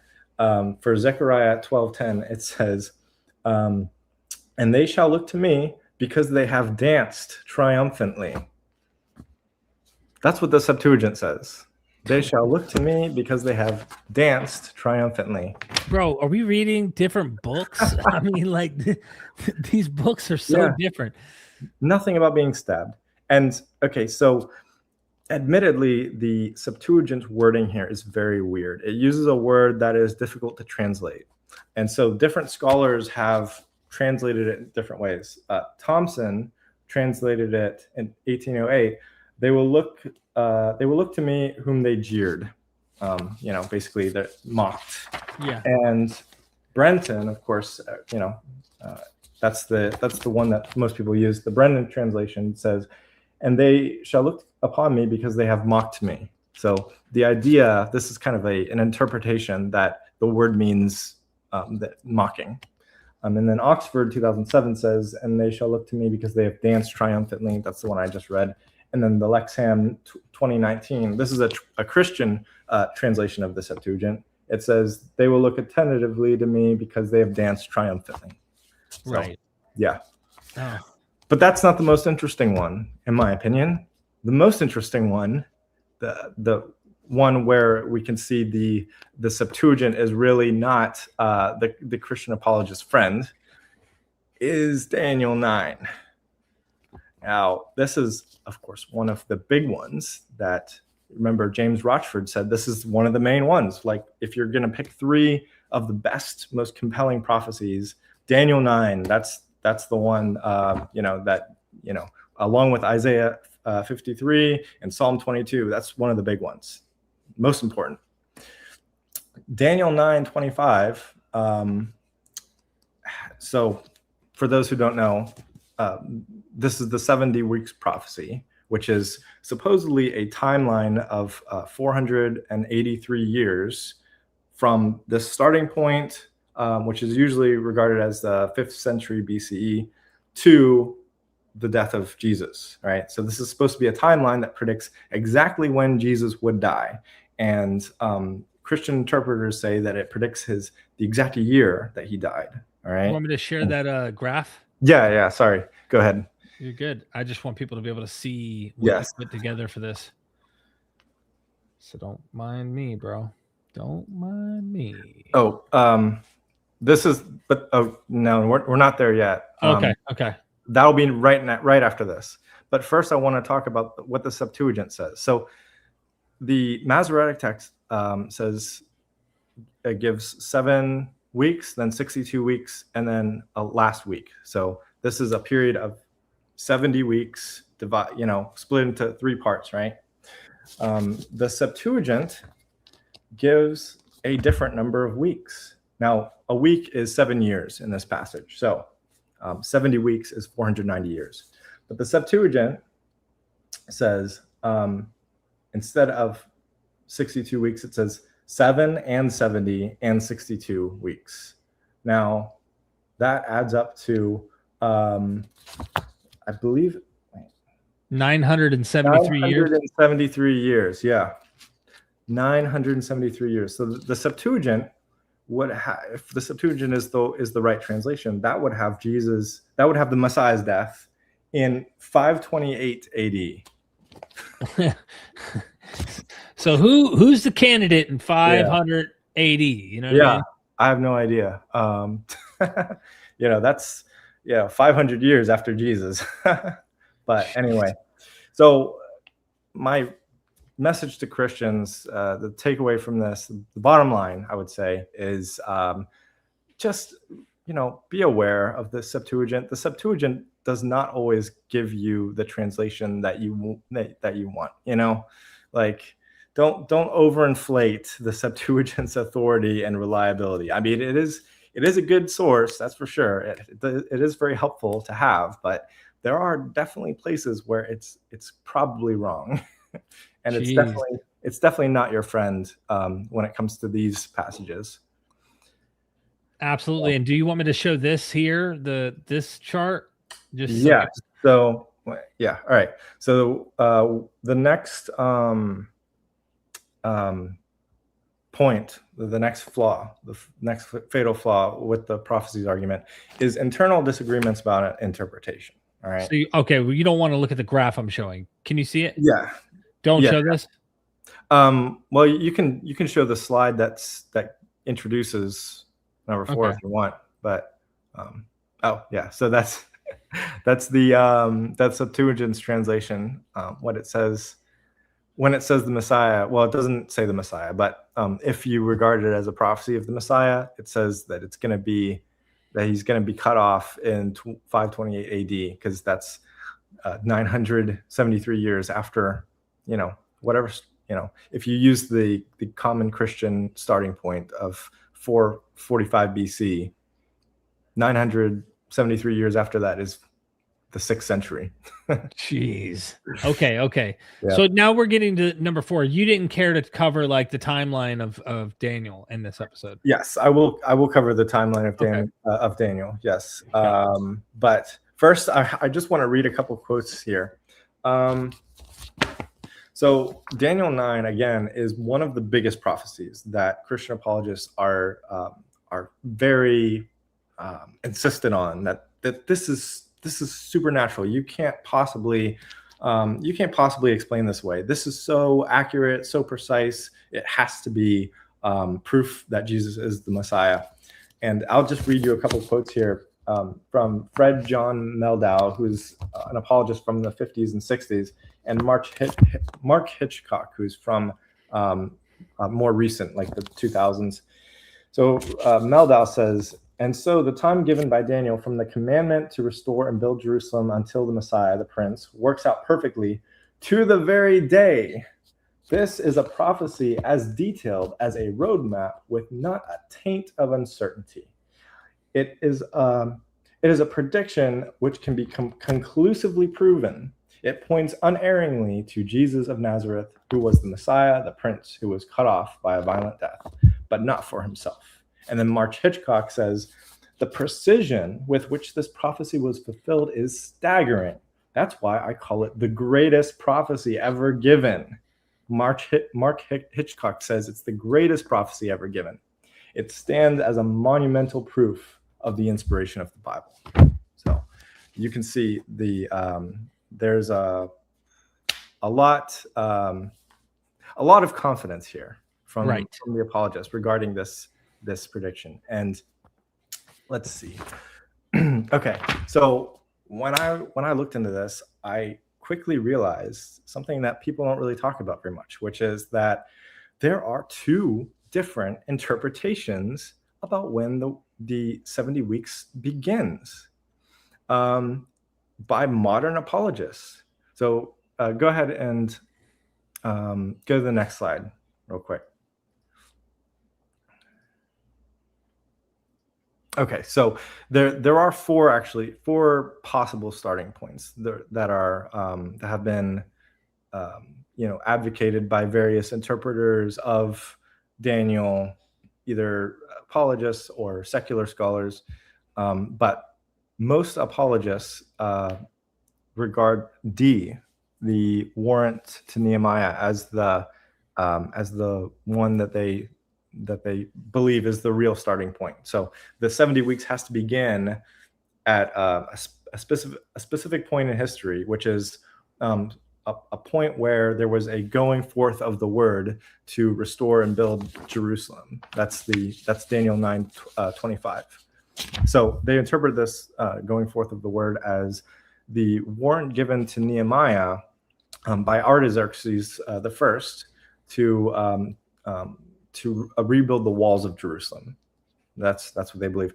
But there are quite a few apologists who actually think it refers to the decree of Artaxerxes in his seventh year, the seventh year of Artaxerxes, which was in 458 BC. So the warrant to Nehemiah, that's in the 20th year of Artaxerxes. So it's a 13-year difference. So when Fred Meldau said it works out perfectly to the very day, well, it turns out that there's quite a bit of disagreement. Some apologists think that there's a 13-year disagreement here. Right. Some apologists think it's in 458, and some think it's in 445. So it's not to the day, because there's different interpretations. And go to the next slide. Okay. That's yeah. Well, why don't we pull up the chart now of the timeline? Okay. That way viewers can see it. Okay, so there are four main views about when the 70 weeks begins. The terminus a quo, the beginning point. When the going forth of the word, what does that refer to?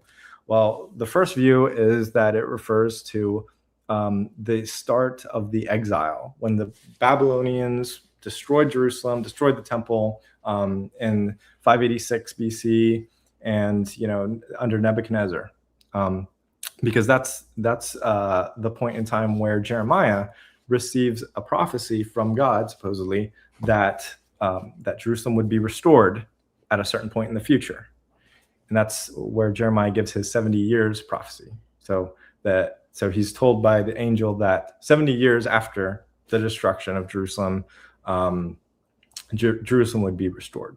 It actually ended up being 47 years, not 70 years, but that's, whatever. That's a whole different thing. Right.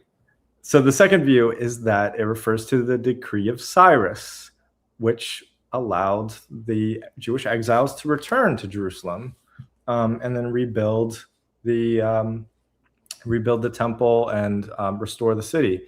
And this is the biggest human decree. If we're thinking that that the going out of the word is a human decree, Cyrus's edict was probably the most important one, which allowed which allowed Jerusalem to be rebuilt. Because it allowed the exiles to return, ended the captivity. And then there's the two at the end. You see those two, C and D. Those are the two points that most apologists think are the real starting points of Daniel 9. Most apologists favor D, the last one, although there are quite a few apologists, including Michael Brown, who favors C. So, all right. So there's a visual just to give you the different 4 main different ones. Yeah. All right. So now we're back to this, the prophetic year hypothesis. Yeah. Right. So the fourth view, the one that regards the warrant given by Artaxerxes as the terminus a quo for the 70 weeks prophecy, that one kind of has a little mathematical problem, which is that it doesn't, if you use regular years, it gets you past Jesus' death by like 10 years. It gets you to like 40 AD. So in order to make this work, apologists have to change what they mean by year. They can't mean, a year is 365 days. So they change it to 360 days. And they refer to this as a prophetic year. And knock off 5 days per year. Yeah. Okay. All right. And that adjusts it just enough to make it to make the end of the timeline, well, not the end, but the end of the 62 weeks right at Jesus' death, or close enough to Jesus' death in the 30s. But here's the thing. The prophetic year hypothesis is very flimsy, and there's not very much evidence that it was used the way that apologists are using it for this prophecy claim. There's passages in the Bible that talk about, that seem to regard months as being 30 days, rather than so 30-day months rather than 31-day months. And that's in the flood story and in Revelation and stuff. And so they kind of take that literally, hyper literally, and they say, okay, well then I guess if months are 30 days and only 30 days, then a whole year must only be 360 days. For the biblical authors, or at least for some biblical authors. But the problem is that it didn't really work like that. And I have a quote from J. Barton Payne here that I could read it. Encyclopedia Bible Prophecy, page 386. Yes. Yeah. Do you want to read it? Sure. It says dispensational writers usually begin with the decree granted to Nehemiah in 444, so as to bring the date later to Christ's triumphal entry. But such a point of departure takes its 10 years too far. So a shortened prophetic year of 360 days is sometimes introduced. But the total calendar was always kept oriented to the solar and agricultural year by adding 5 or 6 days at the end of a year, or at the latest, a 13th intercalculated month after several years. Yeah. So J. Barton Payne is, for those who don't know, he's a big deal as far as apologetic writers go. He wrote the Encyclopedia of Biblical Prophecy, which was a hugely important work. He wrote that in the 70s, and that's the first book that actually like gave a whole huge list of over 100 prophecies that supposedly Jesus fulfilled. And he disagrees with this prophetic year idea. So this is one of the top dogs in apologetics, saying the prophetic year thing is BS, basically. Yeah. Seems like Brown is on board with it too.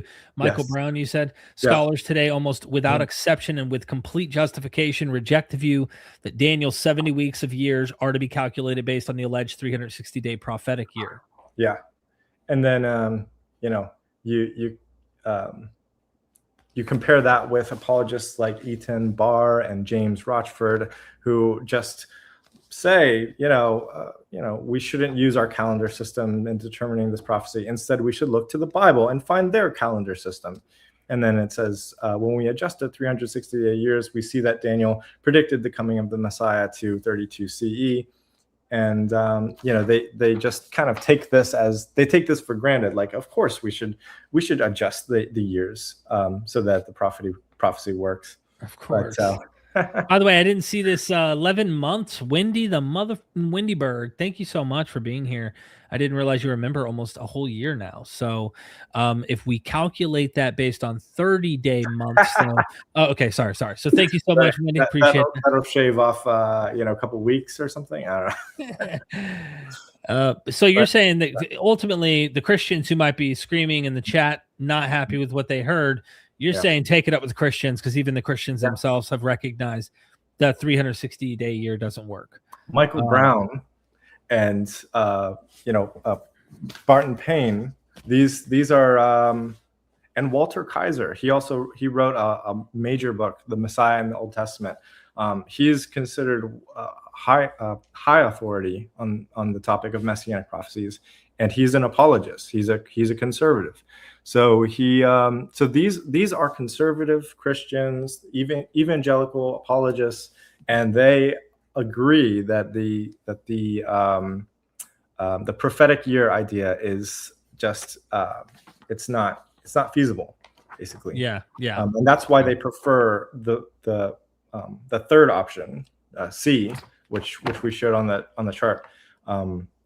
The date of what was it? 458, around 458 or 457 BC, which dates to Artaxerxes' 7th year, and that's referring to the warrant, the decree given in Ezra 7, I think. So anyway, there's disagreements between apologists about which date is the starting point. So if an apologist ever acts like, oh, we know for certain this is the starting point of Daniel's 70 weeks, well, I'm sorry, but you got lots of other apologists, fellow apologists, who disagree with that interpretation. Right. And it's kind of funny to read where they also refute each other often when in these books that they write. Michael Brown explains why he doesn't agree with 445 or 446 as the starting point. He says the commission of Artaxerxes 1 and 446 BC and Nehemiah 2. The biggest problem with this view is that it is hard to imagine that this commission, hardly even a royal edict, would have been recognized as the terminus aequo of the prophecy. It would have been all too easy to overlook this commission. So basically, Brown here, Michael Brown, is saying this it's like nothing. It was such a minor. It's not even an edict. It's like just a little they're searching for anything to calculate in that. Yeah. That's why. Yeah. The starting point of this major timeline is going to be something so minor like that. Yeah. Yeah. No. Yeah. But yeah, it's interesting. I have here also, I actually I did a lot of research into this, but these are the scholars who have both views. So on the one side, we have the interpretation of the 7th year of Artaxerxes, the 20th year of Artaxerxes, the one that requires the prophetic years, right? Mm-hmm. These are the scholars who hold that view. And then this is this is the 7th year of Artaxerxes, the Ezra 7 view, and the scholars who believe that that's where the starting point is. So there are a lot of Christians on both sides who regard these two opposing interpretations as the real one, as the real starting point. Don't you love that they're all really later too, though? I mean, because the critical scholars I've talked to go back further. You know what I mean? They clearly look back to either Isaiah and his prophecy, or Jeremiah's 70 weeks, or they go to the initial Cyrus the Great, the Messiah himself as one of the starting point periods. And it's like, and that would land around Antiochus IV Epiphanes, which just so happened to be a significant time that critical scholars think this book was written around, at least roughly around that time. Right. The earliest, the Jeremiah one, which was interpretation A, that one does get you pretty close to Antiochus Epiphanes. Right. Give or take a few decades, but but Christian apologists say that can't be the right one because it doesn't add up. It doesn't add up exactly right, and but here's the thing: why are we expecting it to add up exactly right? Well, that's the other problem. Is like, do we honestly think this guy Daniel even had that ancient history down to the chronology, like the perfect date to a T? He may not have had that figured out. Just the same reason he had historical figures off, like he didn't quite get all of those details correct.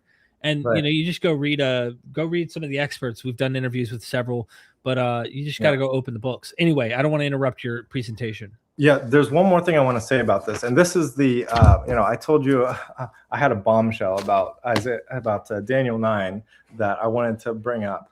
Now this is something I just discovered like a week ago, right? Yes. So, okay, the most popular interpretation of Daniel 9 is that it goes back to the time of Nehemiah, right? That the starting point is the time of Nehemiah when he's about 445 BC, and then you use the prophetic years to get to Jesus in like 32 AD, right? That's the common popular one that like 90% of apologists go with. That interpretation is only about 130 years old. That one actually goes back to this what's his name, Sir Robert Anderson.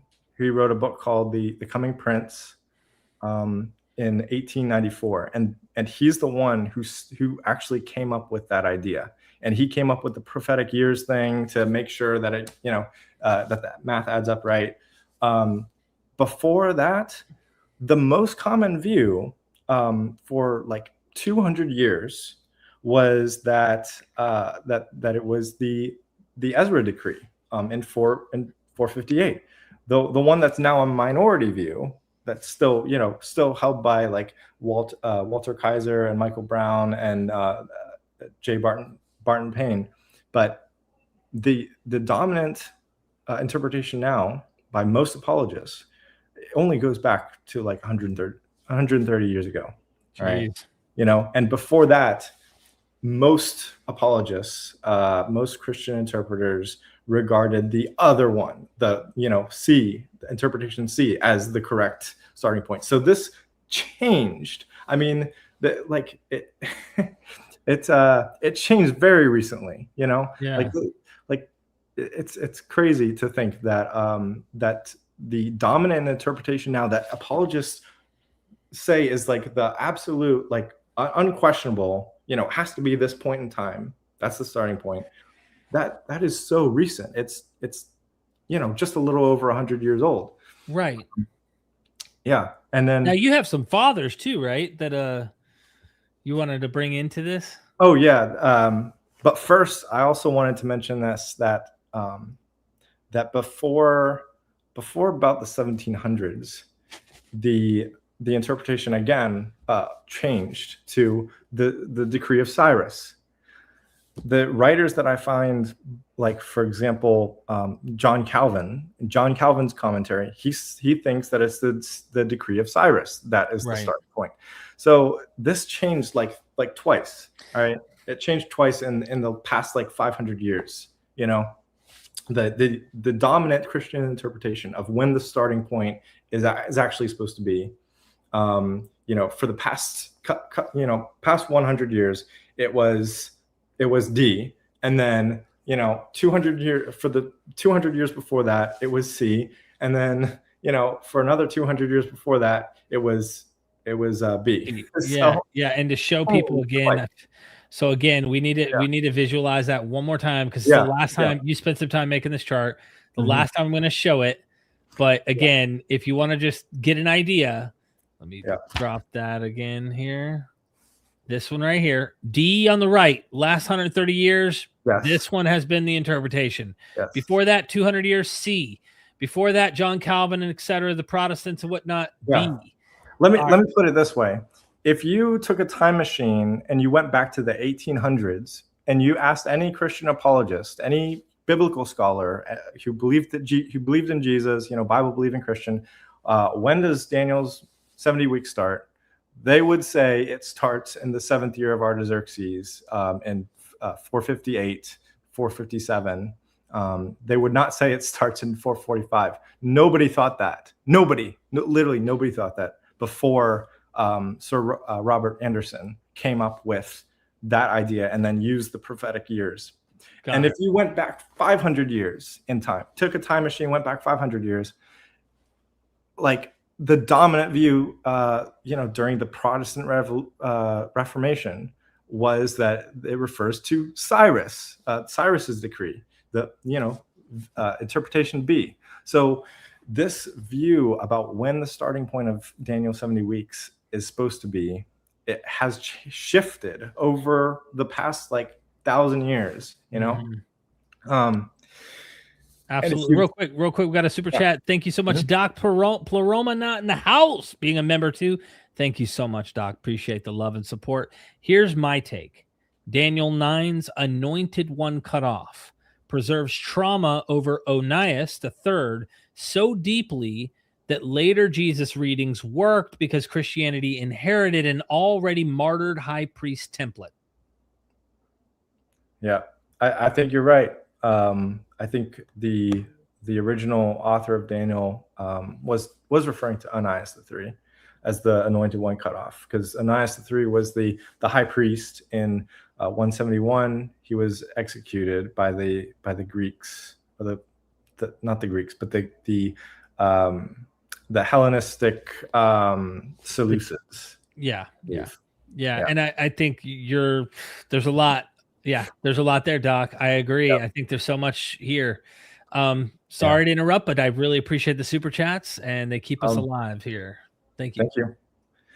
Yeah. So, I mean, the view has changed over the past 500 years or so, twice. And then if you go back to the early church fathers, the earliest church fathers, they have all kinds of different interpretations on when the 70 weeks begins.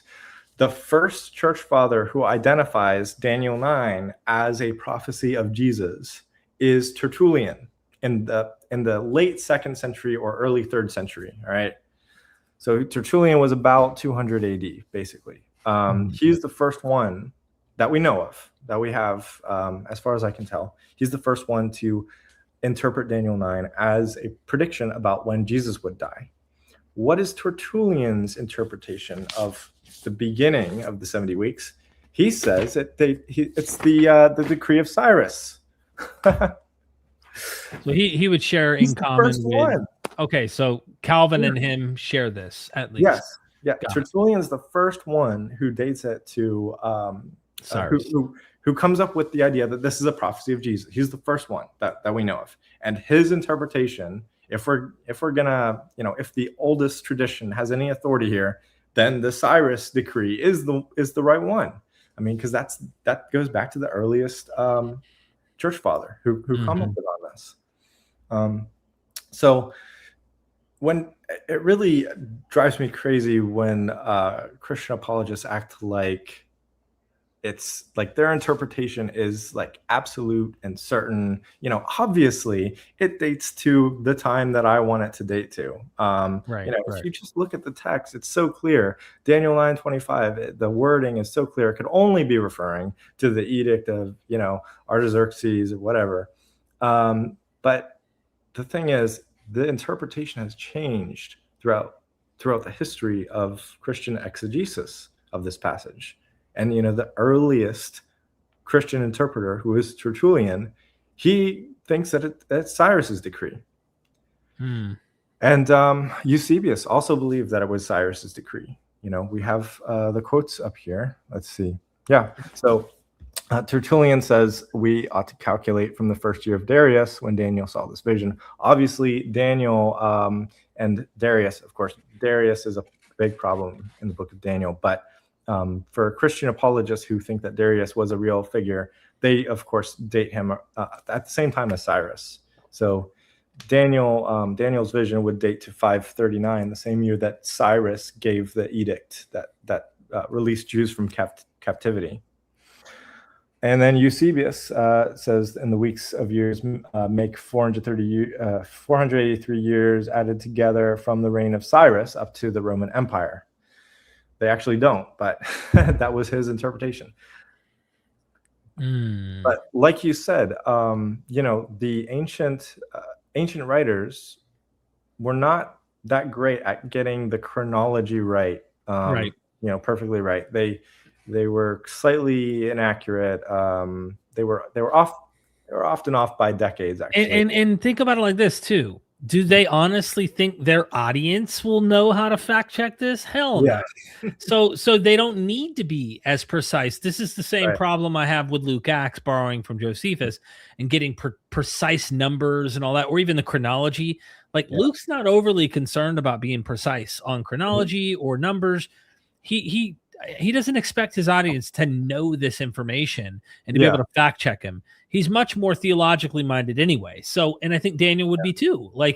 Their goal isn't like, I want to be hyper scientific and precise about the exact years that go back here and you can go fact check me. They're much more like giving you hope in the current state of events, likely writing to an audience around the 2nd century BCE that are dealing with the crisis that's happening under Antiochus IV Epiphanes and stuff. So, there's much.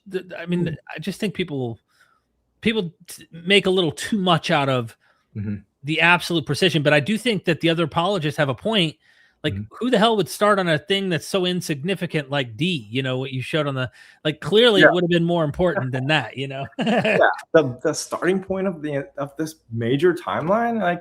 Why would Daniel pick such a minor event that you could easily pass over without finding it important or significant at all? And then apologists will quibble over the wording and say, the specific wording about what the word going out involves and everything. That of course it has to point to this point or this point. So but there were so many different interpretations and the church fathers. So I actually looked at 6 different church fathers who commented on Daniel 9. Tertullian starts the timeline 539 BC. Clement starts the timeline 560 BC. Hippolytus starts the timeline 586 BC, which is closer to the modern secular starting point. Right. Julius Africanus is the only one that actually starts the timeline at 445 BC, which modern apologists now regard as the right starting point. That goes back to Julius Africanus, but he was the only one. Eusebius then after him dates it to 539, same as Tertullian, and then Theodoret 552.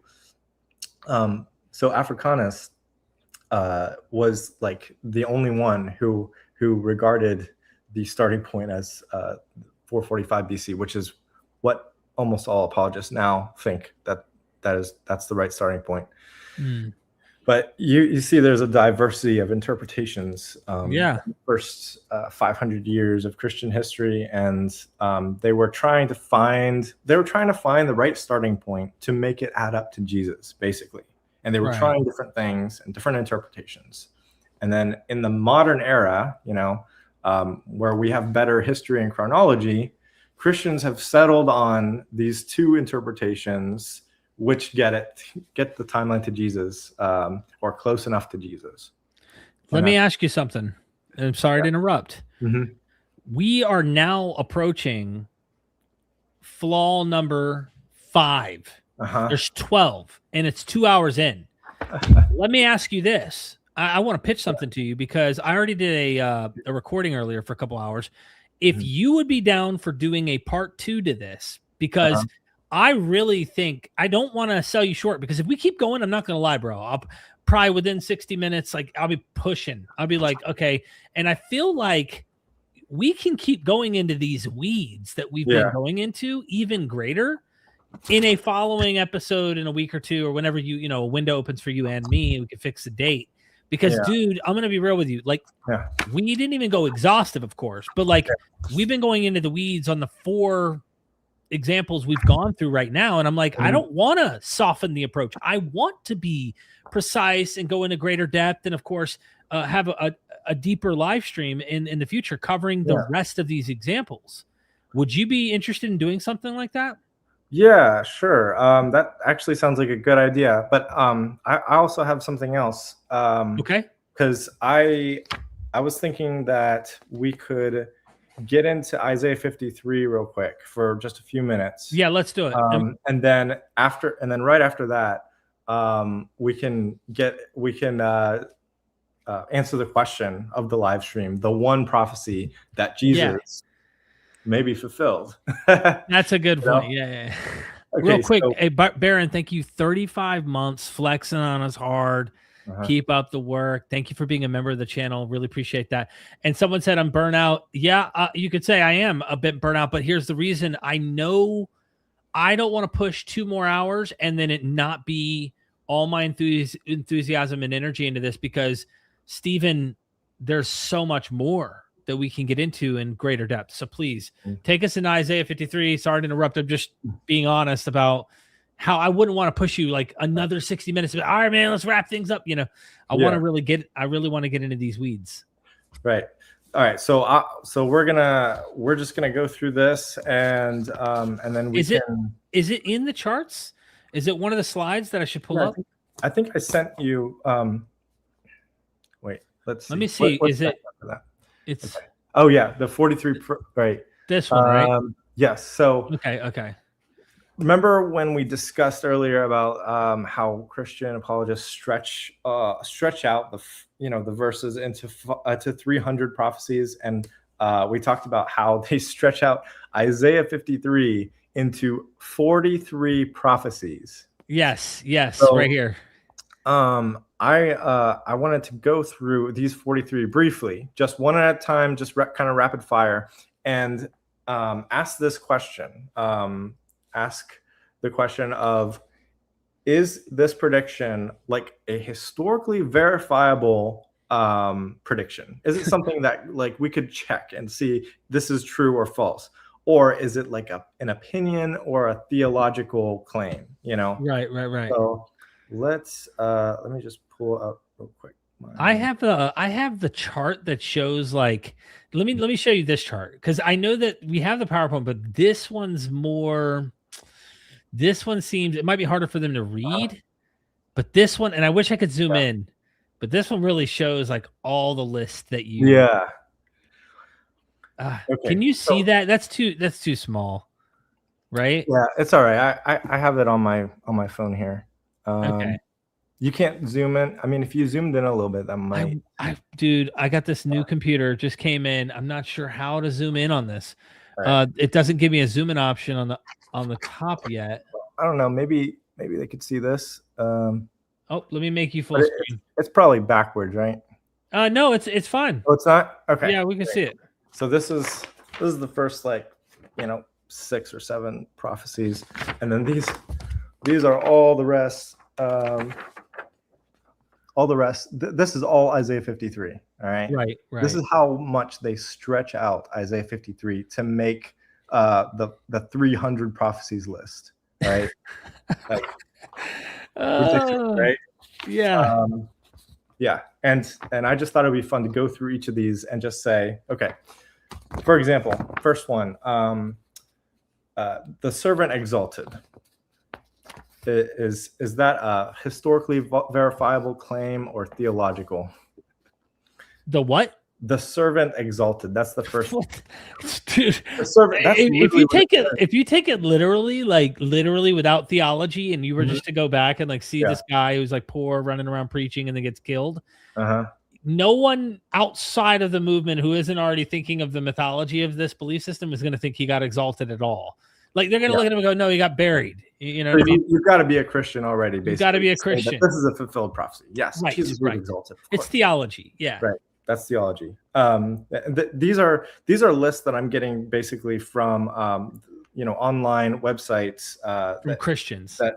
Christian websites. Like for example, the Clint Byers is one of them. He lists like 350 or 360 prophecies. Anyway, next one. This is literally what it says on the list. Behold my servant. That's the prediction. See?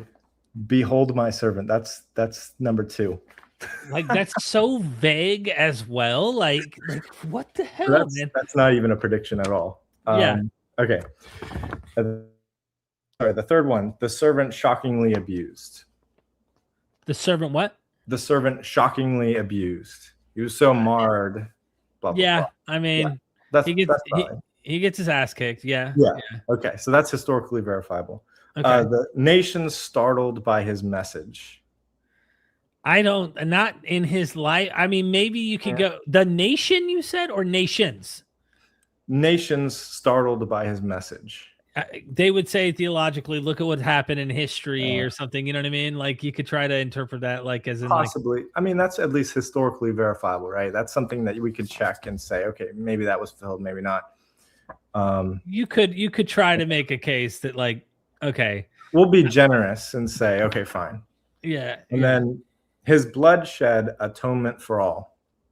Historically verifiable? Hell no. No. Atonement for all. That's okay. His people would not believe in him.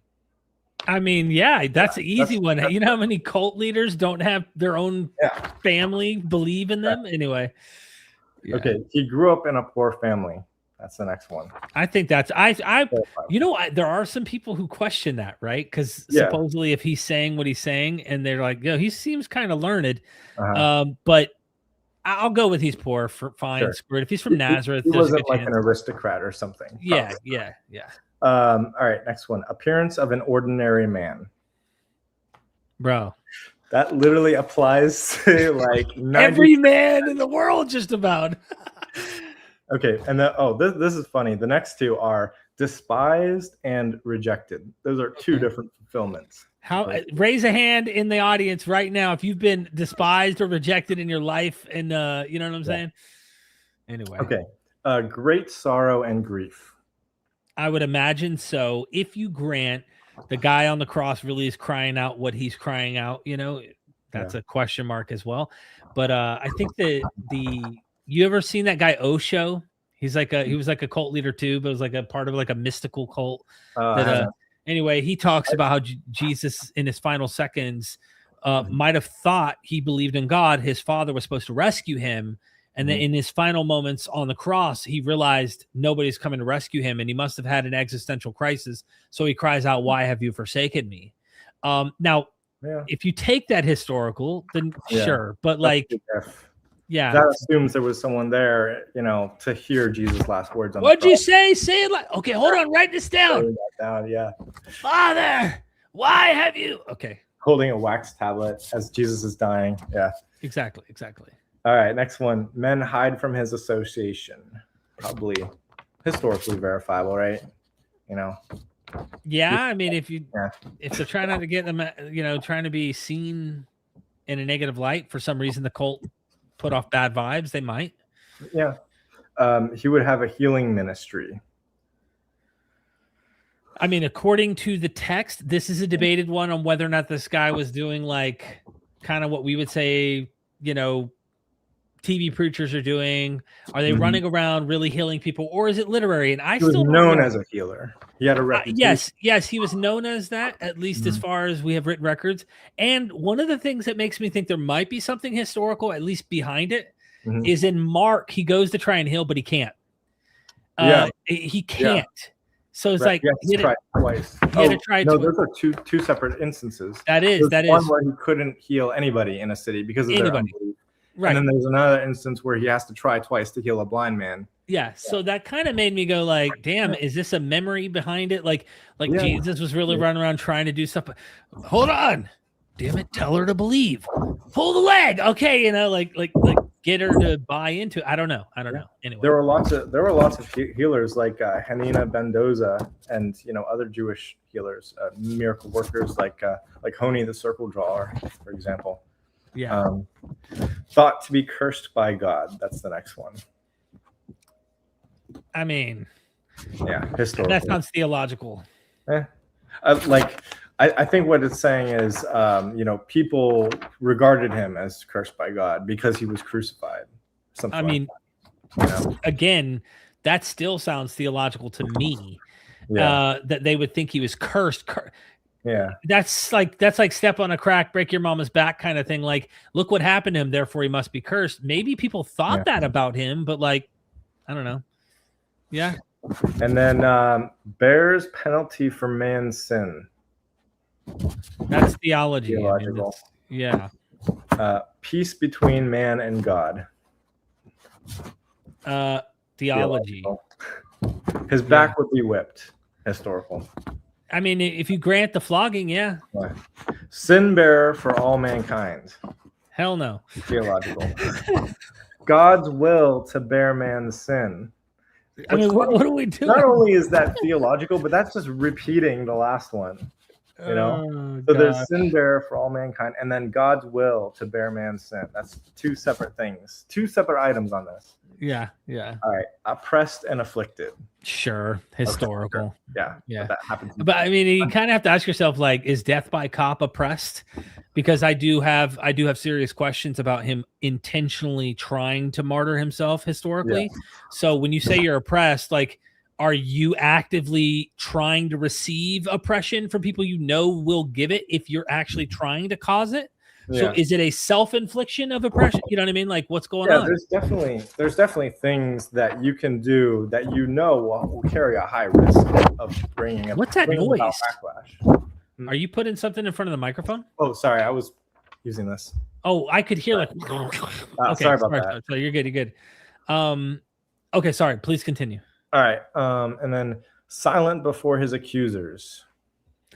I mean, bro, I feel like a lot of these you can play the game of did it happen, or is this part of fulfilling scripture that you do see him silent in other situations? You also see other figures like Jesus ben Ananias silent before his accusers, and this is in the Josephus literature, right, where he doesn't say a word, and then he's silent for years, and then the day comes, woe to you, woe to you, woe to you. So is that a scriptural nod? Is this some kind of fulfillment of scripture and therefore theological, or was he really silent before his accusers? I don't know, but it's also not a miraculous claim at all either. Lots of people can be silent in front of people accusing them. Just saying. Yeah. All right. Let's go through the rest real quick. Okay. All right. Where were we? Sacrificial lamb. Theology. Yeah. Confined and persecuted. It's like it's already said that 3 times already in this. I know. You know what I'm saying? Ones. Like I said, there's so much fluff. Repeated in the same passage. Yeah. He would be judged. Sure. Right. What is this? Go ahead. Stricken and crucified. We've already covered practically. The thing is, it says crucified here, but Isaiah 53 doesn't say that. Crucified. Exactly. But anyway. Let's just say, okay, sure. But Isaiah doesn't say that. Dies for the sin of the world. Again, it's the same thing repeated. It's been repeated 5 times now. Yeah. Buried in a rich man's grave. Yeah. I personally Mhm. don't. I mean, I think I think they're inventing a legend. Yeah. But but here's the thing, even if they did Mhm. potentially, I still think they flowered or colored the narrative, even if he was buried in a tomb. Yeah. Historically, I just think the narrative is working overtime to do theology much more than history. So Right. No deceit in his mouth. That's more of an opinion, right? You missed innocent had done no violence. Oh yeah, innocent had done no violence. Yeah. I don't know, man. Whipping a bunch of people out of a temple, is kind of. But here's the thing, though. He broke the law. Yeah. He broke the Roman law by claiming to be the Messiah. If he Right. did claim to be the Messiah, then the Roman law actually says that's again, you get crucified if you claim to be a king and you're not appointed by Caesar, then you're breaking the law and you get crucified. So saying he's innocent, I mean, that's definitely an opinion, really. It's very debatable. Yeah. Because he did break the law and he got executed for breaking the law, Yeah, I mean, but even then, the cleansing of the temple, I've been on the Temple Mount area. Mhm. It's enormous. When I say enormous, there are questions of him being by himself. I very much doubt this guy was alone. I think he brought his whole mob, and I think that if he did historically go and cleanse the temple, there was a riot practically involved. I cannot imagine this was a peaceful protest that like one dude walked in there and they allowed him to. No, he'd have got caught on the spot. They'd have killed him same day, same time. Like it would have been, he'd have been in trouble right then.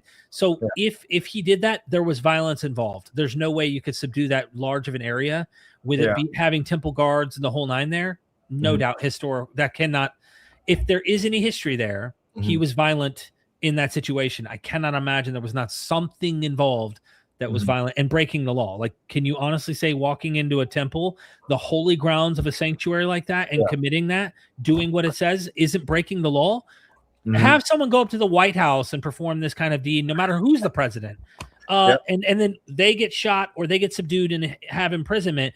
And then their cult followers say, but they weren't violent. What are you talking about?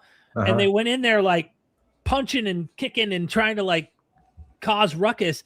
They broke a law. So anyway.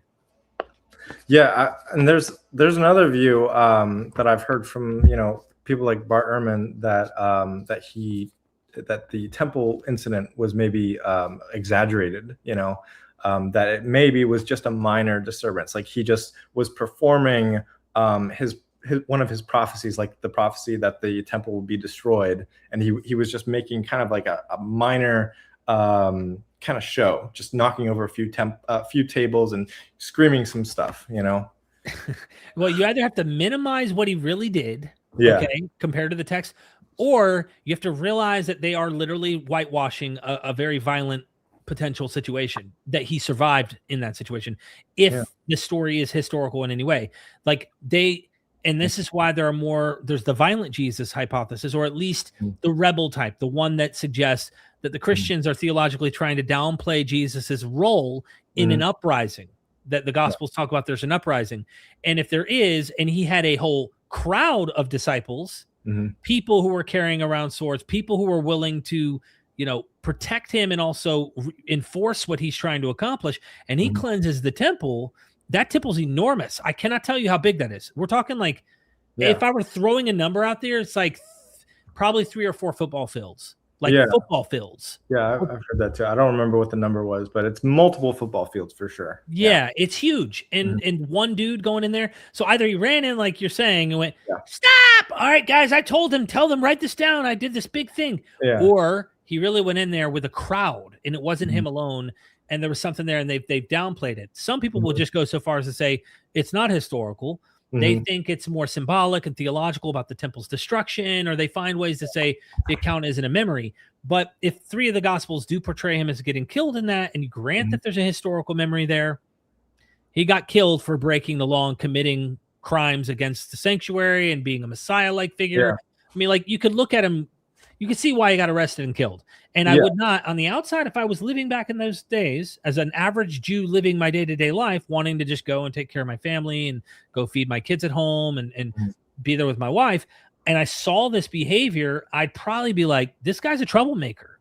this guy's a problem. Yeah. Like he's a radical. At the very least, he would be provoking violent reaction from the authorities. He could. Yeah, he could endanger everyone by provoking violence from the authorities. Yeah, I agree. All right, so no deceit in his mouth. That's the next one, and that's kind of an opinion, right? No That's because if he said, "I'm the Messiah," and you think that that's not true, well, if he said, "Some of you standing here will not taste death until the Son of Man comes with his angels, to repay each man," and he was wrong, well, then but Christians believe there was no deceit, and non-Christians who don't already drink the Kool-Aid of Jesus don't fall for that and go, "No, I'm sorry, he was wrong. He made mistakes." But I know Christians who do say he was wrong. So, Christian academics. They're like kind of more secular, liberal, actual scholars who don't let their theology drive their research. Yeah. All right, next one. God's will that he die for man. Theology. And unless it's death by cop and he believed it about himself or something, like a martyr, but an offering for sin. An offering for sin. Theology. Resurrected and lives forever. Capital, all caps, THEOLOGY. and that's another example of what I mentioned earlier. Like, you can't say that it was fulfilled already, because you can't say that something that's going to happen forever has been fulfilled in the past. Right. Anyway, he would prosper. He got stopped. So what do you mean by prosper here? Like the guy had money? Like he made no? So I mean, I definitely theology, right? Yeah. Theology is the only way that you can regard Jesus as being prosperous, right? Because he definitely wasn't prosperous from a historical standpoint. Yeah, exactly. God's satisfied with his suffering. Can you imagine? Just think about what that even says. Yeah. He's looking down. He's like, bleed, blood, death, die, suffer. Oh, yeah, you feel the pain? I feel much more satisfied now that my son is being slaughtered. So satisfying. How disgusting. I know. Honestly, can you imagine sending your own child? I mean, you don't have any children yet, but I can tell you this, nothing would satisfy me. That would just honestly horrify me to see my son or my child suffering, and I'm supposed to be satisfied by that. How sick is that? What if your son was also you? Okay, now we're getting ridiculous. Yeah. Now we're getting into La La Land. Anyway. Yeah. Okay. God's servants. That's the next one. I mean, everybody's claiming to be God's servant. You know what I'm saying? Like, would justify man before God. Would justify man. I mean, that's theology, like capital T. You know what I'm saying? Yep. The sin bearer for all mankind. Bro, they said this 8 times already. Like, dude, we understand what you're trying to say, bro. Like and you know how much we didn't even stop. How many of these don't actually factor into Isaiah, right? Like that if we actually went and looked anyway, for all mankind. We're just assuming that Isaiah actually says these things. We're like the doubt. It's like, all right, exalted by God for his sacrifice. Dude, you gotta stop, bro. This is ridiculous. Oh my gosh. Gave his life to save mankind. Dude, did we not just read this shit like 2 verses before? Like 2. Oh, okay. The next one is grouped with criminals. Okay. That's I mean, look, dude, there's a chance if you take the historical, I mean, he's between 2 lestai, right? Like he's grouped with people who committed crimes with other crucified victims, which raises a question for me.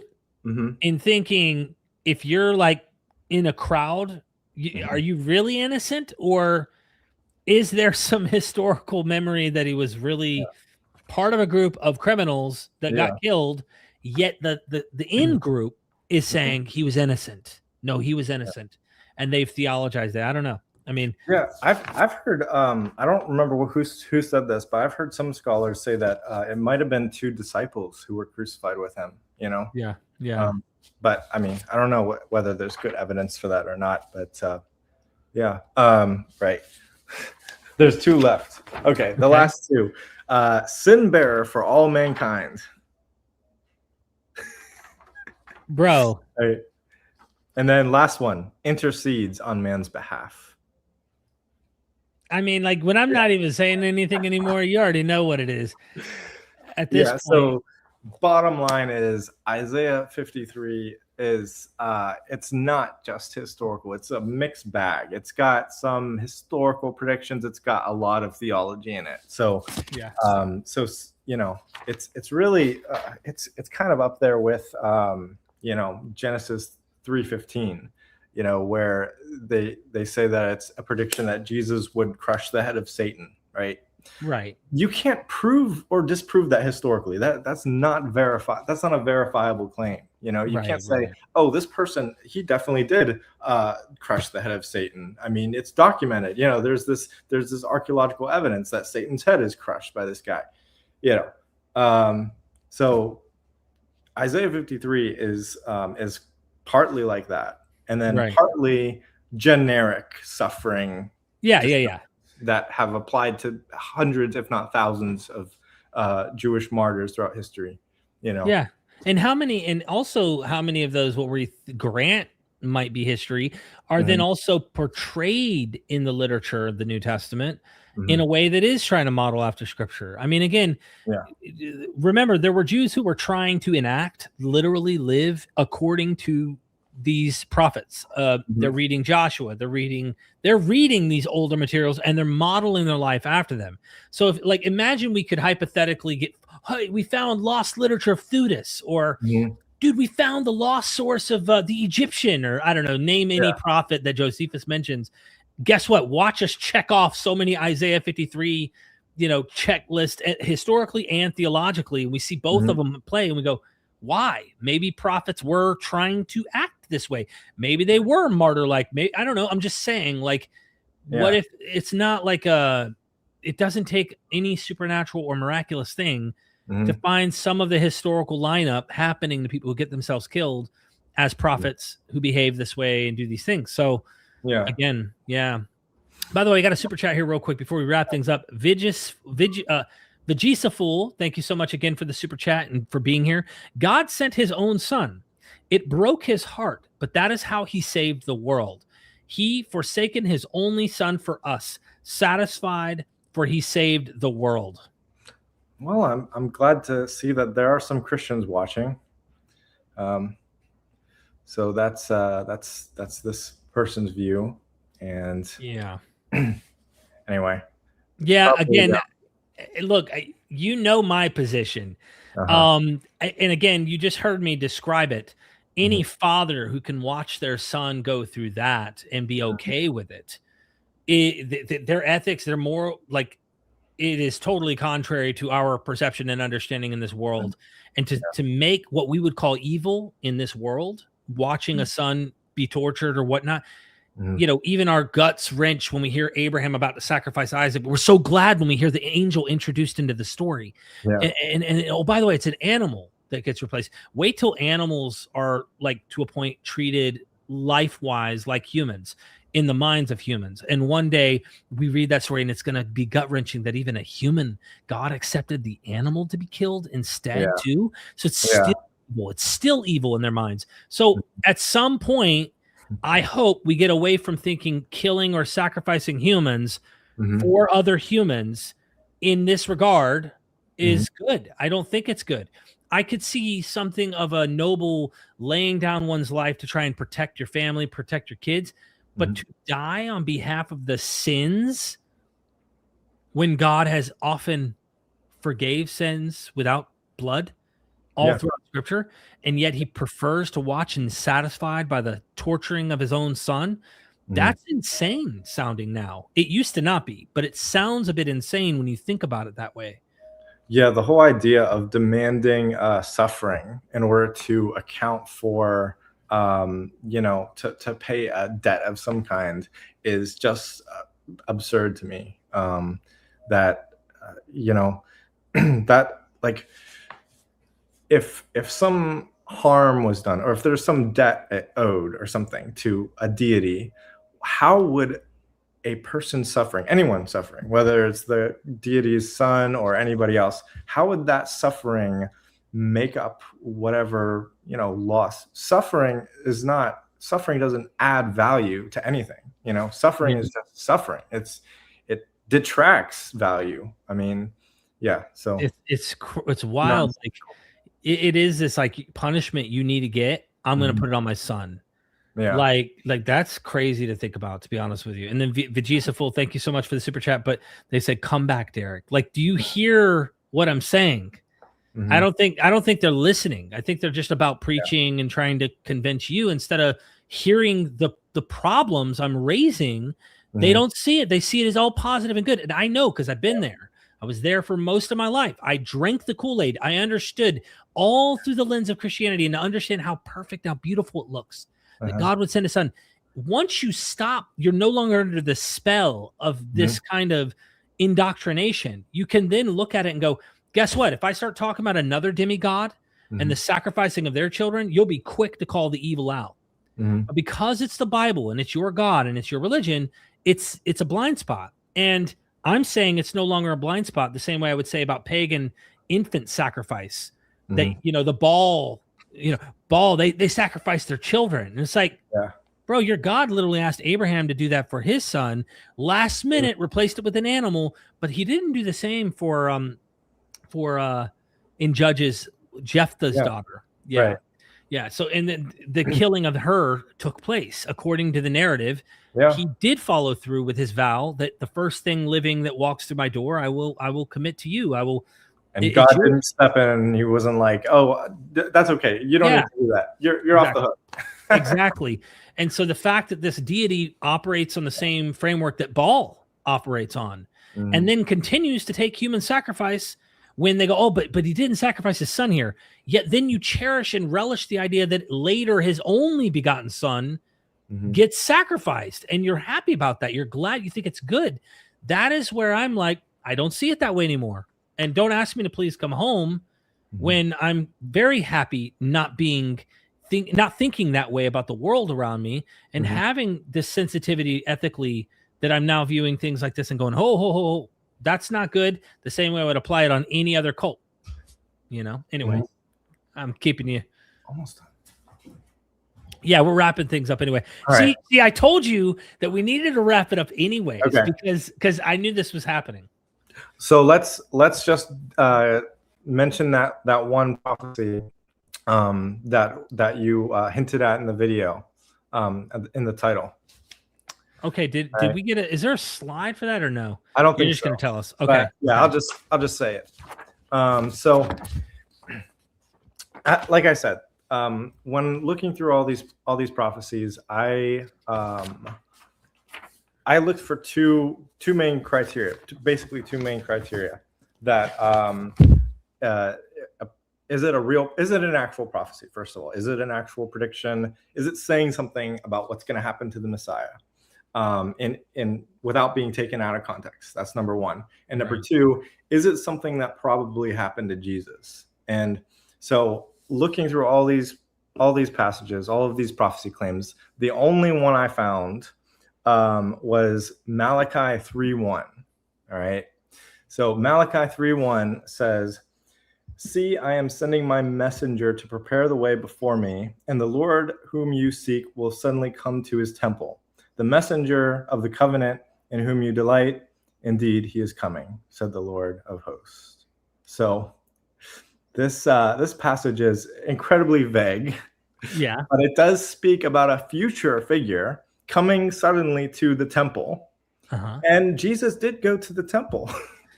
So it's okay. Okay. Yeah, again, I think there are many situations you could look at as self-prophecies, self-fulfilling prophecies, or even flip a coin. It's going to happen, some things just happen like we've been talking about. So you're saying that I thought you were going to come up with the verse that says he fulfilled one prophecy for sure, and it's the Deuteronomy 18, I believe it is, where it says that there will be false prophets who will make claims that don't come to pass. Don't fear them. That's not a messianic prophecy, though. That's the thing. That's true. It has to be a messianic prophecy. And Malachi 3:1 is it could be interpreted messianically. It was interpreted messianically by some Jews. Got it. In like the Talmud and stuff, and it is apocalyptic, and right. And so I think that there's enough for us to regard this as a plausible messianic prophecy, and as something that Jesus actually did, which was he did come suddenly to the temple. So those two things, it meets the two criteria, and that's the only one that I found that actually checks both boxes. But here's the thing. It is so vague that you could also interpret this to be about anyone you can imagine. In fact, this Malachi 3:1 is interpreted by Muslims as a prophecy of Muhammad, and it's interpreted by Mormons as a prophecy of Joseph Smith. So I'm just going to read this one quote from a Muslim from the book, The Bible's Last Prophet. I can't pronounce his name. Faisal Siddiqui.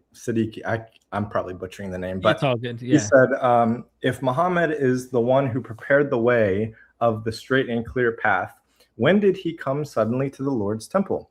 In the event called the Isra, mentioned at the beginning of the section, where Muhammad was taken from the Lord's house in Mecca to the Lord's temple in Jerusalem. Furthermore, Muhammad was indeed the messenger of the covenant of Ishmael.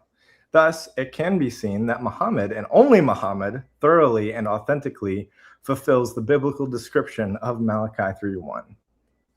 Jeez.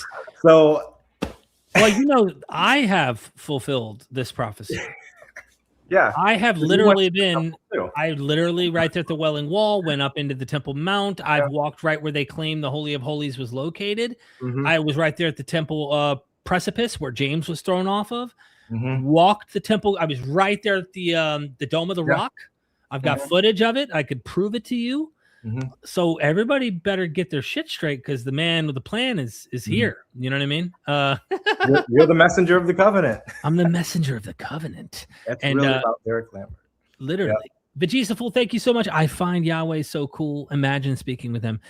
I imagine being able to speak to Baal and Yahweh and Osiris and the various deities that are all over the ancient world. I just don't have the same perception I once did. That's my point. And I just, I think these are archaic ideas that we need to keep moving forward, and we can still have fun enjoying this stuff, what we're doing. Like, we're nerding out right now. And I hope people watching will take the time to go subscribe to your YouTube channel. Where is it at here? There it is. Pocket Rebuttals. Oh, wrong one. Here it is. These are These are like 5-minute videos I made. I made these years ago. They're just kind of, a 5-minute, 3 to 5 minutes long, that show clips from different scholars and experts and various things. I do have a prophecy one there. Did Jesus fulfill prophecies? And I have a bunch of Jewish rabbis talking about that. So, if you're interested, it's not a big channel, but. Absolutely. Anyway. And it's interesting to hear Jewish rabbis do that, because they know the Hebrew and they dive into this stuff. Vajisaful, again, thank you for the super chat. Do you think he is cool? His personality? What do you mean, Yahweh? And there's different portrayals of Yahweh throughout the Bible as well. Right. I think he could be pretty vindictive, and for a deity, he seems very human-like, not very, I'll say, platonic, very anthropomorphic.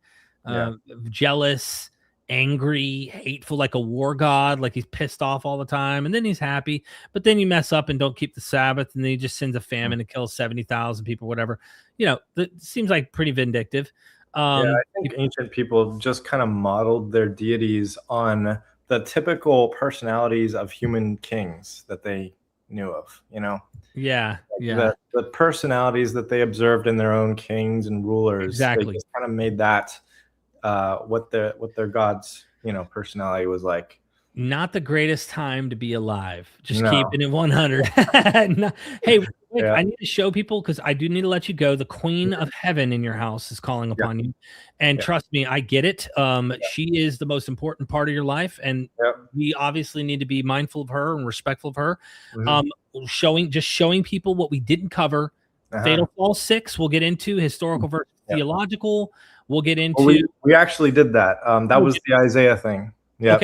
Okay, my bad. We're done with that one. Yep. 7. We're over halfway done. Okay. Yeah, but we could still add more to this, because there's a lot we didn't add. You didn't necessarily put in here.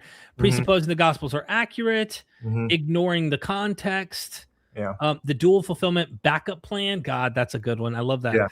Missing the point entirely. Oh yeah, that's the one where I talk about the anti-messianic prophecy. The cool thing about us doing another show too is you don't have charts for these yet. This will give you time to put a few of those together. Double standards with other religions, and we need to go over prophecy and other religions when we do, because I think it's important to show people the Oracle of Delphi. I mean, the Sibylline oracles, stuff like that. Like, there are prophecies of other religious groups, and I think we had this mindset, or I did, that like only really, and I missed it watching like the movie 300 and other things that I enjoyed along the way. But the only people who had prophecy was the Bible. And it's like, no, there's a whole world of prophecy. And then typology, prophecy by matching patterns. Dale C. Allison's book is on my shelf. We can get into all of that. Thank you so much, Stephen. Apologies for keeping you longer than, but let's do this again, man. Any final words from you? Well, I'm so happy that I finally got to be on your show. This has been an honor being on here, and I hope that your audience enjoyed my my very in the weeds kind of presentation. I'm sure they will. Yeah, lots of comments, applause. Everybody root Stephen on in the chat, and leave him a comment. Go check his YouTube channel out, subscribe, and stay tuned, because Stephen's got something peer-reviewed I can't say much about, or this part of the secret Illuminati society that we can't talk about right now. Maybe we could have another show about that, or I could mention that in another one. We need to. We'll get into the weeds on it once that gets published. Exactly. We'll cover that. We got books on the way. Stay tuned. Show Stephen some love, everybody. He can use all the love he can get. We all can, So that's prophecy, by the way, that one will be loved in the 2026 or something. I think Nostradamus said something like that at one point. Probably, Final words? That's it. Thank you very much, and have a good night. Thank you, and never forget, we are MythVision. Son, do you want to know what the truth is? After this, there's no turning back. You take the blue pill and you wake up in your bed and believe whatever you want to. You take the red pill and you stay in Wonderland, and I show you just how deep the rabbit hole goes. Remember, all I'm offering is the truth, nothing more.